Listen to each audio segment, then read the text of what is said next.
ಲೋಕರಕ್ಷಕನಾದ ಯೇಸು ಕ್ರಿಸ್ತರ ನಾಮದಲ್ಲಿ ನಿಮ್ಮೆಲ್ಲರಿಗೆ ನನ್ನ ಹೃದಯಪೂರ್ವಕದಿಂದ ವಂದನೆಗಳನ್ನು ತಿಳಿಸ್ತಾ ಇದ್ದೀನಿ. ಸಂತೈಸುವವರು ನಿಜವಾದ ಭಕ್ತರು ಎನ್ನುವಂಥ ಅಂಶವನ್ನು ಮಾತಾಡ್ತಾ ಇದ್ದೀನಿ. ಪ್ರಿಯರಾದ ದೇವರ ಮಕ್ಕಳಿರ, ಈ ಮಾನವ ಸಮಾಜದಲ್ಲಿ ನಾವು ಗಮನಿಸುವಾಗ ಪ್ರತಿ ಕುಟುಂಬದಲ್ಲಿ ಯಾವುದೋ ಒಂದು ರೀತಿಯಲ್ಲಿ ಸಮಸ್ಯೆದಲ್ಲಿ ಇರ್ತಾರೆ. ಈ ಸಮಸ್ಯೆಗಳನ್ನು ನೋಡುವಾಗ ಹೇಗಾದರೂ ನಾನು ಇನ್ನೊಬ್ಬರಿಗೆ ಹೇಳ್ಕೊಳ್ಬೇಕು, ನನ್ನ ಕಷ್ಟಗಳನ್ನು ಇನ್ನೊಬ್ಬರ ಮೂಲಕ ನಾನು ಪರಿಹಾರ ಮಾಡಿಕೊಳ್ಬೇಕು, ಇಲ್ಲಾಂದರೆ ನನ್ನ ಮನಸ್ಸಿಗೆ ನೆಮ್ಮದಿ ಇಲ್ಲ, ಸಮಾಧಾನ ಇಲ್ಲ ಅಂತ ಹೇಳಿ ತುಂಬ ಜನ ನೊಂದುಕೊಳ್ತಾ ಇರ್ತಾರೆ, ತುಂಬ ಜನ ದುಃಖ ಪಡ್ತಾ ಇರ್ತಾರೆ, ನೊಂದುಕೊಳ್ತಾ ಇರ್ತಾರೆ. ಇದು ಈ ಸಮಾಜದಲ್ಲಿ ಎಲ್ಲರ ಕುಟುಂಬದಲ್ಲಿ ಎಲ್ಲರ ಮಧ್ಯದಲ್ಲಿ ನಡೆಯುವಂಥ ವಿಷಯಗಳು, ಪ್ರತಿ ಮನುಷ್ಯರ ಮಧ್ಯದಲ್ಲಿ ನಡೆಯುವಂಥದ್ದು. ಯಾಕೆಂದರೆ ಮನುಷ್ಯರು ಏನು ಮಾಡ್ತಾರಂತ ನೋಡುವಾಗ ಇನ್ನೊಬ್ಬ ಮನುಷ್ಯರ ಮೇಲೆ ಆಧಾರ ಪಡ್ತಾ ಇರ್ತಾರೆ. ಯಾರು ನಮ್ಮನ್ನು ಬಲಪಡಿಸ್ತಾರೇನೋ, ಸಂತೈಸ್ತಾರೇನೋ, ಇಲ್ಲಾಂದರೆ ಸಮಾಧಾನ ಪಡಿಸ್ತಾರೇನೋ, ನಮಗೆ ಬೆಂಬಲ ಕೊಡ್ತಾರೇನೋ. ಪ್ರಿಯರ ದೇವ್ರ ಮಕ್ಕಳಿರ, ಒಂದು ಮಾತು ನೆನಪಲ್ಲಿಟ್ಕೊಳ್ಳಿ. ಈ ಭೂಮಿಯ ಮೇಲೆ ಒಬ್ಬ ಮನುಷ್ಯನು ನಮ್ಮನ್ನು ಸಂತೈಸಬೇಕು, ಇಲ್ಲಾಂದರೆ ನಮ್ಮನ್ನು ಆಧರಿಸಬೇಕು, ಇಲ್ಲಾಂದರೆ ಬಲಪಡಿಸ್ಬೇಕು ಅಂತ ಒಂದು ವೇಳೆ ನಾವು ಎದುರು ನೋಡಿದ್ರೆ ಅದಾಗಲ್ಲ. ಅದು ಸುಳ್ಳು ಮಾತು. ಯಾಕೆಂದರೆ ಮನುಷ್ಯರ ಮಧ್ಯದಲ್ಲಿ ಏನಪ್ಪ ಅಂತ ನೋಡುವಾಗ ಸ್ವಾರ್ಥ ಇದೆ. ಎಲ್ಲರ ಮಧ್ಯದಲ್ಲಿ ಏನಿರುತ್ತೆ ಅಂತ ನೋಡುವಾಗ ಸ್ವಾರ್ಥ ಎನ್ನುವಂಥದ್ದು ತುಂಬಿಕೊಂಡಿರುತ್ತೆ. ಈ ಸ್ವಾರ್ಥದಿಂದ ಒಂದು ವೇಳೆ ನಿಮ್ಮನ್ನು ಸಂತೈಸ್ತೀವಿ, ಆಧರಿಸ್ತೀವಿ, ಇಲ್ಲಾಂದರೆ ನಿಮ್ಮನ್ನು ಬಲಪಡಿಸ್ತೀವಿ, ನಿಮಗೇನೋ ಒಂದು ದಾರಿ ಮಾಡಿಕೊಡ್ತೀವಿ ಅಂತ ಹೇಳಿದ್ರೂ ಕೂಡ ಅದರ ಹಿಂದೆ ಸ್ವಾರ್ಥ ಎನ್ನುವಂಥದ್ದು ಮನುಷ್ಯನಲ್ಲೇ ಇರುತ್ತೆ. ಅಷ್ಟಾಕೆ ಪ್ರಿಯರಾದ ದೇವರ ಮಕ್ಕಳಿರ, ಸ್ವಂತ ಕುಟುಂಬದಲ್ಲೇ ತುಂಬ ಜನ ದುಃಖದಲ್ಲಿ, ಬಾಧೆಯಲ್ಲಿ, ವೇದನೆಯಲ್ಲಿ ಇರ್ತಾರೆ. ಹೆಂಡತಿ ಒಂದು ರೀತಿಯಲ್ಲಿ ಕಷ್ಟದಲ್ಲಿದ್ದಾಗ ಈ ಕಷ್ಟವನ್ನು ಕನಿಷ್ಠ ಪಕ್ಷದಲ್ಲಿ ಗಂಡನಿಗೆ ಹೇಳಿದ್ರೆ ಏನಾದರೂ ಸಮಾಧಾನ ಪಡಿಸ್ತಾರಾ, ಇಲ್ಲ ಇನ್ನೊಬ್ಬರಿಗೆ ಹೇಳಿದ್ರೆ ಏನಾದರೂ ಸಮಾಧಾನ ಪಡಿಸ್ತಾರಾ, ಇಲ್ಲ ನಮ್ಮನ್ನು ಸಂತೈಸ್ತಾರಾ ಅಂತ ತಮ್ಮ ಕಷ್ಟಗಳನ್ನು ಹೇಳ್ಕೊಳ್ಳುವಂಥದ್ದು ನೋಡ್ತಾ ಇರ್ತೀವಿ. ಆದರೆ ಈ ಸಮಾಜದಲ್ಲಿ ಯಾರು ಕೂಡ ಸಂತೈಸೋರು ಇಲ್ಲ ಪ್ರಿಯರ ದೇವರು. ಮತ್ತು ಯಾರು ಸಂತೈಸ್ತಾರೆ? ನಿಜವಾದ ಭಕ್ತರಾಗಿರಬೇಕು, ಅದು ದೇವರ ಮೂಲಕ ಆಗಿರಬೇಕು. ದೇವರ ಮೂಲಕ ಬರುವಂಥದ್ದು ಇದೆ ನೋಡಿ. ಈ ಭೂಮಿಯ ಮೇಲಿದ್ದಂಥ ಎಲ್ಲ ಮನುಷ್ಯರು ಆಲೋಚನೆ ಮಾಡುವಾಗ ಸ್ವಾರ್ಥಿಗಳೇ. ಅದಕ್ಕೆ ದೇವರು ಅನೇಕ ಮಾತುಗಳನ್ನು ಬರೆಸಿದ್ದಾರೆ. ನೀತಿವಂತನಿಲ್ಲ ಒಬ್ಬನಾದರೂ ಇಲ್ಲ ಅಂತ. ದೇವರನ್ನು ಹುಡುಕುವವರು ಇಲ್ಲ, ಭಕ್ತಿಯಲ್ಲಿ ಇದ್ದವರು ಇಲ್ಲ.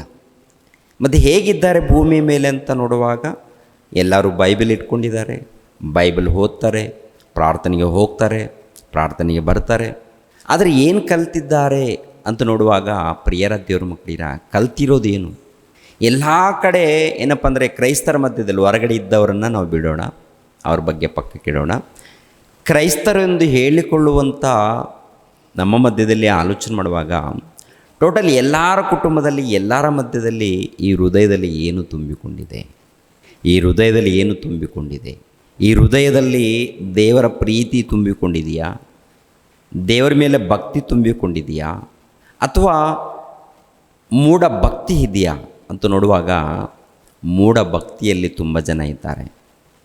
ಒಂದು ರೀತಿಯಲ್ಲಿ ಭಕ್ತಿ ಅಂತ ಹೇಳ್ಕೊಂಡ್ರೂ ಅದು ಮೂಢ ಭಕ್ತಿಯಲ್ಲಿ ಇರುತ್ತೆ. ನಾವು ದೇವರನ್ನು ಪ್ರೀತಿಸ್ತಾ ಇದ್ದೀವಿ ಅಂತ ಹೇಳಿದ್ರೂ ಕೂಡ ಅದು ಕಪಟ ಪ್ರೀತಿಯಿಂದ ಪ್ರೀತಿಸುವಂಥದ್ದು ಇರುತ್ತೆ. ನಾವು ನಿಸ್ವಾರ್ಥದಿಂದ ದೇವರನ್ನು ಪ್ರೀತಿಸ್ತಾ ಇದ್ದೀವಿ ಅಂತ ಹೇಳಿದ್ರೂ ಅದರ ಹಿಂದೆ ಸ್ವಾರ್ಥ ಎನ್ನುವಂಥದ್ದು ತುಂಬಿಕೊಂಡಿರುತ್ತೆ ಮನುಷ್ಯರ ಮಧ್ಯದಲ್ಲಿ. ನೋಡಿ, ಎಲ್ಲ ಕಡೆ ನೋಡಿ ಪ್ರಿಯರಾದವ್ರ ಮಕ್ಕಳು, ಎಲ್ಲರನ್ನೂ ಆಲೋಚನೆ ಮಾಡಿ. ಅಷ್ಟಕ್ಕೆ ಇನ್ನೊಬ್ಬರ ಬಗ್ಗೆ ಬೇಡ ಅಂತ ಒಂದು ವೇಳೆ ಅಂದ್ಕೊಂಡ್ರು, ನಮ್ಮನ್ನು ನಾವು ಪರಿಶೋಧನೆ ಮಾಡಿಕೊಂಡ್ರೂ ಕೂಡ ಸಿಗುತ್ತೆ. ಇನ್ನೊಬ್ಬರ ಬಗ್ಗೆ ಬೇಡ ಬ್ರದರ್, ನಮ್ಮನ್ನು ಕುರಿತು ನಾವು ಯೋಚನೆ ಮಾಡೋಣ ಅಂತ ಒಂದು ವೇಳೆ ಅಂದ್ಕೊಂಡ್ರು, ನಮ್ಮನ್ನು ನಾವು ಪರಿಶೋಧನೆ ಮಾಡಿಕೊಂಡ್ರೂ ಕೂಡ ನಮ್ಮಲ್ಲಿ ಪ್ರಿಯರಾದ ದೇವ್ರ ಮಕ್ಕಳಿರ ಈ ಸ್ವಾರ್ಥ ಎನ್ನುವಂಥದ್ದು ಇರುತ್ತೆ. ಆಗಿರುವಾಗ ಸಂತೈಸುವವರು ಯಾರು? ಒಂದು ವೇಳೆ ಯಾರಿಗಾದರೂ ಸಂತೈಸಿದ್ರು, ಇಲ್ಲಾಂದರೆ ಸಮಾಧಾನ ಪಡಿಸಿದ್ರು, ಆದರಣೆ ಕೊಡೋದಕ್ಕೆ ಪ್ರಯತ್ನ ಮಾಡಿದ್ರು, ಏನು ಕಾಣ್ತಾ ಇದೆ? ಯಥಾರ್ಥವಾಗಿಲ್ಲ. ಯೋಸೇಫನ ಒಂದು ಇತಿಹಾಸವನ್ನು ಒಂದು ಸಾರಿ ಪರಿಶೋಧನೆ ಮಾಡುವಾಗ ಸ್ವಂತ ಅಣ್ಣಂದಿರು ಆತನನ್ನು ಕೊಂದಾಕೋದಕ್ಕೆ ಪ್ರಯತ್ನ ಮಾಡ್ತಾರೆ. ಸ್ವಂತ ಅಣ್ಣಂದಿರೇ, ಬೇರೆ ಯಾರೂ ಅಲ್ಲ. ನೋಡಿ, ಒಂದು ಸಾರಿ ಆದಿಕಾಂಡ 37ನೇ ಅಧ್ಯಾಯ, ಆದಿಕಾಂಡ 37ನೇ ಅಧ್ಯಾಯ 1ನೇ ವಚನದಿಂದ ನೋಡೋಣ. ಆದಿಕಾಂಡ 37ನೇ ಅಧ್ಯಾಯ 1ನೇ ವಚನದಿಂದ. ಆದರೆ ಯಾಕೋಬನು ತನ್ನ ತಂದೆ ಪ್ರವಾಸವಾಗಿದ್ದ ಕಾನಾನ್ ದೇಶದಲ್ಲಿಯೇ ವಾಸವಾಗಿ. ಯಾಕೋಬನ ಮಕ್ಕಳ ಚರಿತ್ರೆ. ಯೋಸೇಫನು 17 ವರ್ಷದವನಾಗಿ ಇನ್ನೂ ಹುಡುಗನಾಗಿದ್ದು ತನ್ನ ಅಣ್ಣಂದಿರ ಜೊತೆಯಲ್ಲಿ, ಅಂದರೆ ತನ್ನ ಮಲತಾಯಿಯಳಾದ ಬಿಲ್ಹ, ಜಿಲ್ಫಾ ಎಂಬುವರ ಮಕ್ಕಳ ಜೊತೆಯಲ್ಲಿ ಆಡು ಕುರಿಗಳನ್ನು ಮೇಯಿಸುತ್ತಿದ್ದನು. ಅವರು ಏನಾದರೂ ಕೆಟ್ಟ ಕೆಲಸ ಮಾಡುವಾಗ ಅವನು ತಂದೆಗೆ ತಿಳಿಸುತ್ತಿದ್ದನು.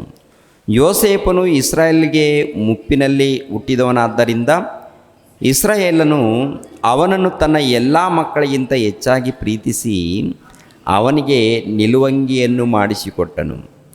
ಅವನ ಅಣ್ಣ ತಮ್ಮಂದಿರು, ನಮ್ಮ ತಂದೆ ತನ್ನ ಎಲ್ಲ ಮಕ್ಕಳಿಗಿಂತ ಇವನನ್ನೇ ಹೆಚ್ಚಾಗಿ ಪ್ರೀತಿಸುತ್ತಾನೆಂದು ನೋಡಿ ಯೋಸೇಫನನ್ನು ಹಗೆ ಮಾಡಿ ಅವನೊಡನೆ ಸ್ನೇಹ ಭಾವದಿಂದ ಮಾತಾಡಲಾರದೆ ಹೋದರು. ತಂದೆ ಇದ್ದಾನೆ, ಎಲ್ಲರನ್ನ ಸುಮಾರು ಮಕ್ಕಳನ್ನು ಪಡೆದಿದ್ದಾನೆ, ಅವರೆಲ್ಲರೂ ಕೂಡ ಮಕ್ಕಳು. ತಮ್ಮನು ಯಾರು, ಯೋಸೇಫನು ಇರುವಾಗ ಅಣ್ಣ ತಮ್ಮಂದಿರು ಎಲ್ಲರೂ ಕೂಡ ಹೇಗಿರ್ತಾರೆ, ಅಣ್ಣ ತಮ್ಮಂದಿರು ಹೇಗಿರಬೇಕು ಅಂತ ನೋಡುವಾಗ ಒಳ್ಳೆ ರೀತಿಯಲ್ಲಿ ಇರಬೇಕು. ಇವಾಗ ನಮ್ಮ ತಂದೆ ಇದ್ದಾನೆ, ನಮ್ಮ ತಂದೆ ಓಕೆ ಚಿಕ್ಕ ಮಗನನ್ನು ಪ್ರೀತಿಸ್ತಾನಲ್ಲ, ನಮ್ಮ ತಂದೆ ಸಂತೋಷವಾಗಿರಲಿ, ನಮ್ಮ ತಂದೆ ಸಂತೋಷವಾಗಿರಲಿ. ಯಾಕೆಂದರೆ ಚಿಕ್ಕಂದಿನಿಂದ ನಮ್ಮನ್ನು ನೋಡ್ಕೊಂಡು ಬಂದಿದ್ದಾನೆ, ಚಿಕ್ಕಂದಿನಿಂದ ನಮ್ಮನ್ನು ಕಾಪಾಡ್ಕೊಂಡು ಬಂದಿದ್ದಾನೆ, ನಮ್ಮ ಕಷ್ಟ ಸುಖಗಳನ್ನು ನೋಡಿದ್ದಾನೆ. ಆದ್ದರಿಂದ ನಮ್ಮ ತಂದೆ ಸಂತೋಷವಾಗಿರಲಿ, ನಮ್ಮ ತಂದೆ ಹೇಗಿದ್ದರೂ ಪರವಾಗಿಲ್ಲ, ಸಂತೋಷವಾಗಿರಲಿ, ಪ್ರೀತಿಸ್ತಾನ ಇರಲಿ ಅಂತೇಳಿ ಒಳ್ಳೆ ಭಾವನೆಯಿಂದ, ಸ್ನೇಹ ಭಾವದಿಂದ ನೋಡಬೇಕಾಗಿದೆ. ಆದರೆ ನೋಡಿ ಪ್ರಿಯರ ದೇವರ ಮಕ್ಕಳಿಗೆ, ತಂದೆ ಚಿಕ್ಕ ಮಗನನ್ನು, ತನ್ನ ತಮ್ಮನನ್ನು ಪ್ರೀತಿಸ್ತಾ ಇದ್ದಾನಂತ ಹೇಳಿ ಯಾರ ಮೇಲೆ ದ್ವೇಷ ಅಂತ ನೋಡುವಾಗ ತಮ್ಮನ ಮೇಲೆ ಒಂದು ರೀತಿಯಲ್ಲಿ ದ್ವೇಷ ಎನ್ನುವಂಥದ್ದು ಹುಟ್ಟುಕೊಳ್ತದೆ.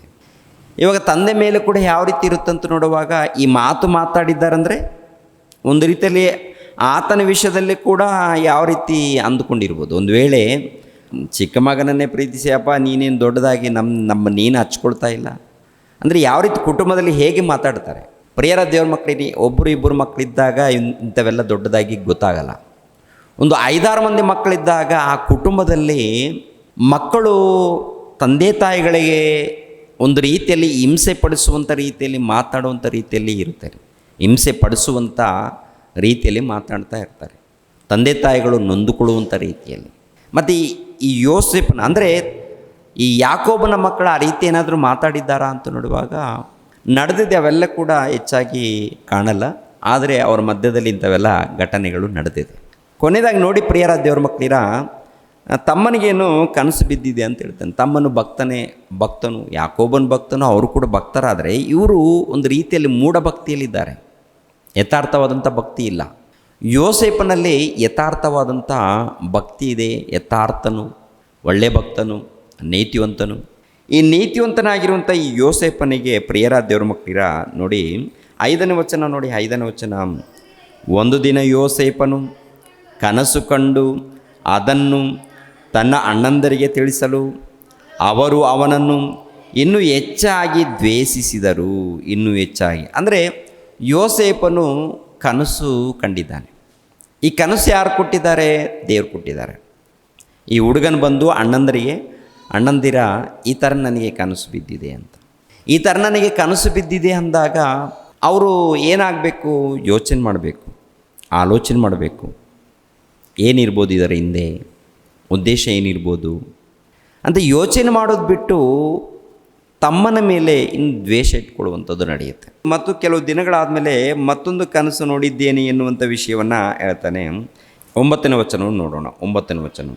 ಅವನು ಇನ್ನೊಂದು ಕನಸು ಕಂಡು ಅದನ್ನು ತನ್ನ ಅಣ್ಣಂದಿರಿಗೆ ತಿಳಿಸಿದನು. ಅವನು ಅವರಿಗೆ, ಇನ್ನೊಂದು ಕನಸು ಕಂಡಿದ್ದೇನೆ, ಅದರಲ್ಲಿ ಸೂರ್ಯ ಚಂದ್ರರು 11 ನಕ್ಷತ್ರಗಳು ನನಗೆ ಅಡ್ಡ ಬಿದ್ದವು ಎಂದು ಹೇಳಿದನು. ಅವನು ಈ ಕನಸನ್ನು ತನ್ನ ತಂದೆಗೂ ಅಣ್ಣಂದಿರಿಗೂ ತಿಳಿಸಿದಾಗ ತಂದೆಯು ಅವನಿಗೆ, ಇದು ಎಂಥ ಕನಸು? ನೀನು ಕಂಡದ್ದು ನಾನು, ನಿನ್ನ ತಾಯಿಯು ಅಣ್ಣ ತಮ್ಮಂದಿರು ನಿನ್ನ ಮುಂದೆ ಅಡ್ಡ ಬೀಳುವುದಕ್ಕೆ ಬಂದಿದ್ದೀವೋ ಎಂದು ಹೇಳಿ ಗದರಿಸಿದನು. ಯೋಸೇಫನ ಅಣ್ಣಂದಿರು ಅವನ ಮೇಲೆ ಹೊಟ್ಟೆ ಕಿಚ್ಚು ಪಟ್ಟರು. ಅಂದರೆ ಇಲ್ಲಿ ಕನಸು ಕಂಡಿದ್ದಾನೆ. 11 ನಕ್ಷತ್ರ, ಸೂರ್ಯ 11 ನಕ್ಷತ್ರಗಳು, ಚಂದ್ರನು ಅಡ್ಡ ಬಿದ್ದವು ಅಂತ. ಅಡ್ಡ ಬಿದ್ದಾಗ ಯೋಸೇಫನು, ಯಾರು ಯಾಕೋಬನು ಒಂದು ವಿಷಯ ಹೇಳ್ತಾನೆ. ಯೋಸೇಫನಿಗೆ ಒಂದು ಕನಸು ಬಿದ್ದಿದೆಯಲ್ಲ, ಸೂರ್ಯ ಚಂದ್ರ ನಕ್ಷತ್ರಗಳು ನನಗೆ ಅಡ್ಡ ಬಿದ್ದವು ಅಂತ. ನನಗೆ ಅಡ್ಡ ಬಿದ್ದವು ಅಂದಾಗ ಇದು ತಂದೆಗೆ ಹೇಳಿದಾಗ ತಂದೆ ಅದನ್ನು ಒಂದು ಮಾತು ಬಿಡಿಸ್ತಾನೆ. ಏನಪ್ಪ ಅಂದರೆ, ನಾನು ನಿನ್ನ ತಾಯಿ ಹಾಗೂ ನಿನ್ನ ಅಣ್ಣಂದಿರು ನಿನಗೆ ಬಂದು ಅಡ್ಡ ಬೀಳ್ತೀವ, ಏನದು ನಿನ್ನ ಕನಸೇನು, ಸರಿ ಬಿಡು ಅಂತೇಳಿ ತಂದೆ ಅಲ್ವಾ ಸಮಾಧಾನದಿಂದ ಆಲೋಚನೆ ಮಾಡ್ತಾನೆ. ತಂದೆ ಆಲೋಚನೆ ಮಾಡ್ತಾನೆ. ಆದರೆ ಅಣ್ಣಂದರು ಯೋಚನೆ ಮಾಡಲ್ಲ. ಅಣ್ಣಂದರು ಏನು ಮಾಡ್ತಾರಂದರೆ ದ್ವೇಷ ಇಟ್ಕೊಳ್ತಾರೆ, ಮತ್ತೆ ಹೊಟ್ಟೆ ಕಿಚ್ಚು ಪಡ್ತಾರೆ. ಮೊದಲೊಂದು ಸಾರಿ ಹೊಲದಲ್ಲಿ ತೆನೆಗಳನ್ನು ಕುರಿತು, ಸಿವುಡನ್ನು ಕುರಿತು ಕನಸು ಬಿದ್ದಿದೆ, ಅದ್ರ ಬಗ್ಗೆ ಹೇಳಿರ್ತಾನೆ. ಹೇಳಿದಾಗಲೂ ಕೂಡ ಅಲ್ಲಿ ಕೂಡ ಏನಪ್ಪ ಅಂದರೆ, ನಾವೆಲ್ಲರೂ ಇವನಿಗೆ ಅಡ್ಡ ಬೀಳ್ತೀವಂತೆ, ಅವನು ನಮ್ಮನ್ನು ಆಳ್ತಾನೆ ಅಂತೇಳಿ ಅಲ್ಲಿ ದ್ವೇಷ ಇಟ್ಕೊಳ್ತಾರೆ. ಎರಡನೇದಾಗಿ ಇಲ್ಲಿ ಕೂಡ ಒಂದು ರೀತಿಯಲ್ಲಿ ಹೊಟ್ಟೆ ಕಿಚ್ಚು ಪಡುವಂಥದ್ದು.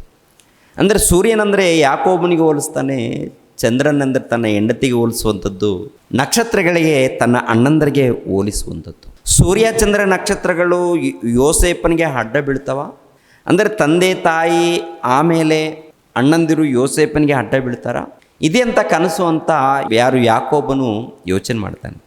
ಆದರೆ ಇದು ಯಾವ ರೀತಿ ನಡೆಯುತ್ತೆ ಅಂತ ಒಂದು ಸಾರಿ ಆಲೋಚನೆ ಮಾಡುವಾಗ ಯೋಸೇಫನ ಮೇಲೆ ಸ್ವಂತ ಅಣ್ಣಂದಿರು ಹೊಟ್ಟೆ ಕಿಚ್ಚು ಪಡ್ತಾರೆ, ದ್ವೇಷ ಇಟ್ಕೊಳ್ತಾರೆ. ಒಂದು ದಿನ ಈ ಯೋಸೇಫನನ್ನು ಹೇಗಾದರೂ ಮಾಡಿ ಕೊಂದಾಗಬೇಕು ಎನ್ನುವಂಥ ಯೋಚನೆ ಬರುತ್ತೆ. ಕೊಂದಾಗಬೇಕು ಎನ್ನುವಂಥ ಯೋಚನೆ ಅದು ಸರಿನಾ? ಕನಸು ಬಿದ್ದಿದೆಯಾ? ಪರವಾಗಿಲ್ಲ, ಸಂತೋಷಪಡು, ಆಲೋಚನೆ ಮಾಡು. ಅದನ್ನು ಬಿಟ್ಟು ಕೊಂದಾಕುವಂಥ ಯೋಚನೆ ಯಾಕೆ, ತೆಗೆದಾಕುವಂಥ ಯೋಚನೆ ಯಾಕೆ? ಅಂದರೆ ಇವನು ಬೇಡ ನಮಗೆ, ಇವನು ಇರುಕೂಡ್ದು ನಮ್ಮ ಮಧ್ಯದಲ್ಲಿ, ಇವನನ್ನು ಕೊಂದಾಕಬೇಕು, ಇವನನ್ನು ತೆಗೆದಾಕಬೇಕು, ಇವನು ಇರುಕೂಡ್ದು ಎನ್ನುವಂಥ ಯೋಚನೆ ಯಾಕೆ ಇವರಿಗೆ ಯಾಕೆ ಬಂತು? ಅಂದರೆ ತಂದೆ ಆ ಯೋಸೇಫನನ್ನು ಮೆಚ್ಚಿಕೊಳ್ತಾ ಇದ್ದಾನಂತ. ಎರಡನೇದಾಗಿ ನಾವು ಅವನಿಗೆ ಒಳಪಡಬೇಕಂತನ. ಯಾವ ವಿಷಯದಲ್ಲಿ ಹೊಟ್ಟೆ ಕಿಚ್ಚು? ಒಟ್ಟಿನಲ್ಲಿ ಪ್ರಿಯರಾದ ದೇವ್ರ ಮಕ್ಕಳಿರ ತಂದೆ ಇದ್ದಾನಲ್ಲ, ತಂದೆ ಯೋಸೇಫನನ್ನು ಹೆಚ್ಚಾಗಿ ಪ್ರೀತಿಸ್ತಾ ಇದ್ದಾನೆಂದು, ಯೋಸೇಫನನ್ನು ಯಾಕೋಬನ ಹೆಚ್ಚಾಗಿ ಪ್ರೀತಿಸ್ತಾ ಇದ್ದಾನೆಂದು. ಎರಡನೇದಾಗಿ ಈ ಯೋಸೇಫನು ಒಳ್ಳೆ ಭಕ್ತನು, ಯಥಾರ್ಥನು. ಅವರೇನಾದರೂ ತಪ್ಪು ಮಾಡಿದಾಗ ಸೀದಾ ತಂದೆಗೆ ಹೋಗಿ ತಿಳಿಸುವಂಥದ್ದು. ಅವರೆಲ್ಲ ಒಂದೇ ಟೀಮ್. ಅವರೆಲ್ಲ ಕೂಡ ಏನಪ್ಪ ಅಂದರೆ ಹೊರಗಡೆ ಹೋದ್ಮೇಲೆ ಏನೇನೋ ತಪ್ಪುಗಳು ಮಾಡುವಂಥದ್ದು. ಇವೆಲ್ಲ ಕೂಡ ತಂದೆಗೆ ಬಂದು ತಿಳಿಸೋರು ಯಾರಪ್ಪ ಅಂತ ನೋಡುವಾಗ ಯೋಸೇಫ. ಒಳ್ಳೇದು ಹೇಳಿದಾನ ಕೆಟ್ಟದ್ದು ಹೇಳಿದಾನ ಅಂತ ನೋಡುವಾಗ ಒಳ್ಳೇದು ಏನಿಲ್ಲ, ಅಲ್ಲಿ ಈ ಥರ ಮಾಡಿದಾರಪ್ಪ ಅಂತ ಅದೇನು ಚಾಡಿ ಅಲ್ಲ, ಇದ್ದ ಹಾಗೆ ಹೇಳುವಂಥದ್ದು ಚಾಡಿ ಏನಲ್ಲ. ಆದರೆ ಇಲ್ಲದ್ದು ಹೇಳ್ತಾರಲ್ಲ, ಅದೇನಾಗುತ್ತೆ ಅಂದರೆ ಅದು ಚಾಡಿ ಆಗುತ್ತೆ. ಇಲ್ಲದ್ದು ಅದು ಕೂಡ ಯಾರಿಗಪ್ಪ ಅಂತ ನೋಡುವಾಗ ಪ್ರಿಯರ ದೇವ್ರ ಮಕ್ಕಳಿಗೆ ತಂದೆಗೆ ಹೇಳ್ಬೇಕಾಗತ್ತೆ. ಮಕ್ಕಳು ಯಾರಿಗೆ? ತಂದೆಗೆ. ಅಪ್ಪ ಈ ಥರ ಇದೆ ಅಂತ, ಅಪ್ಪ ಈ ಥರ ಇದೆ ಸರಿ ಮಾಡಿ ಅಂತ ಯಾರಿಗೆ ಹೇಳಬೇಕು? ತಂದೆಗೆ ಹೇಳ್ಬೇಕಾಗತ್ತೆ. ಆದರೆ ಗಮನಿಸಬೇಕು ಪ್ರಿಯರ ದೇವ್ರ ಮಕ್ಕಳಿರ, ಒಳ್ಳೆಯದನ್ನು ಹೇಳಿರುವಂಥ ಆ ಮನುಷ್ಯನನ್ನು ಏನು ಮಾಡಬೇಕು? ಕೊಂದಾಕ್ತಾರ, ಸಾಯಿಸ್ತಾರ. ನೋಡಿ ಯಾವ ರೀತಿ ಯೋಚನೆ ಮಾಡಿದ್ದಾರೆ ನೋಡಿ. ಆದಿಕಾಂಡ 37ನೇ ಅಧ್ಯಾಯ 18ನೇ ವಚನ ನೋಡಿ. 18ನೇ ವಚನ, ಅವರು ಅವನನ್ನು ದೂರದಿಂದ ನೋಡಿ ಅವನು ತಮ್ಮ ಬಳಿಗೆ ಬರೋರಷ್ಟರೊಳಗೆ ಅವನನ್ನು ಕೊಲ್ಲುವುದಕ್ಕೆ ಒಳಸಂಚು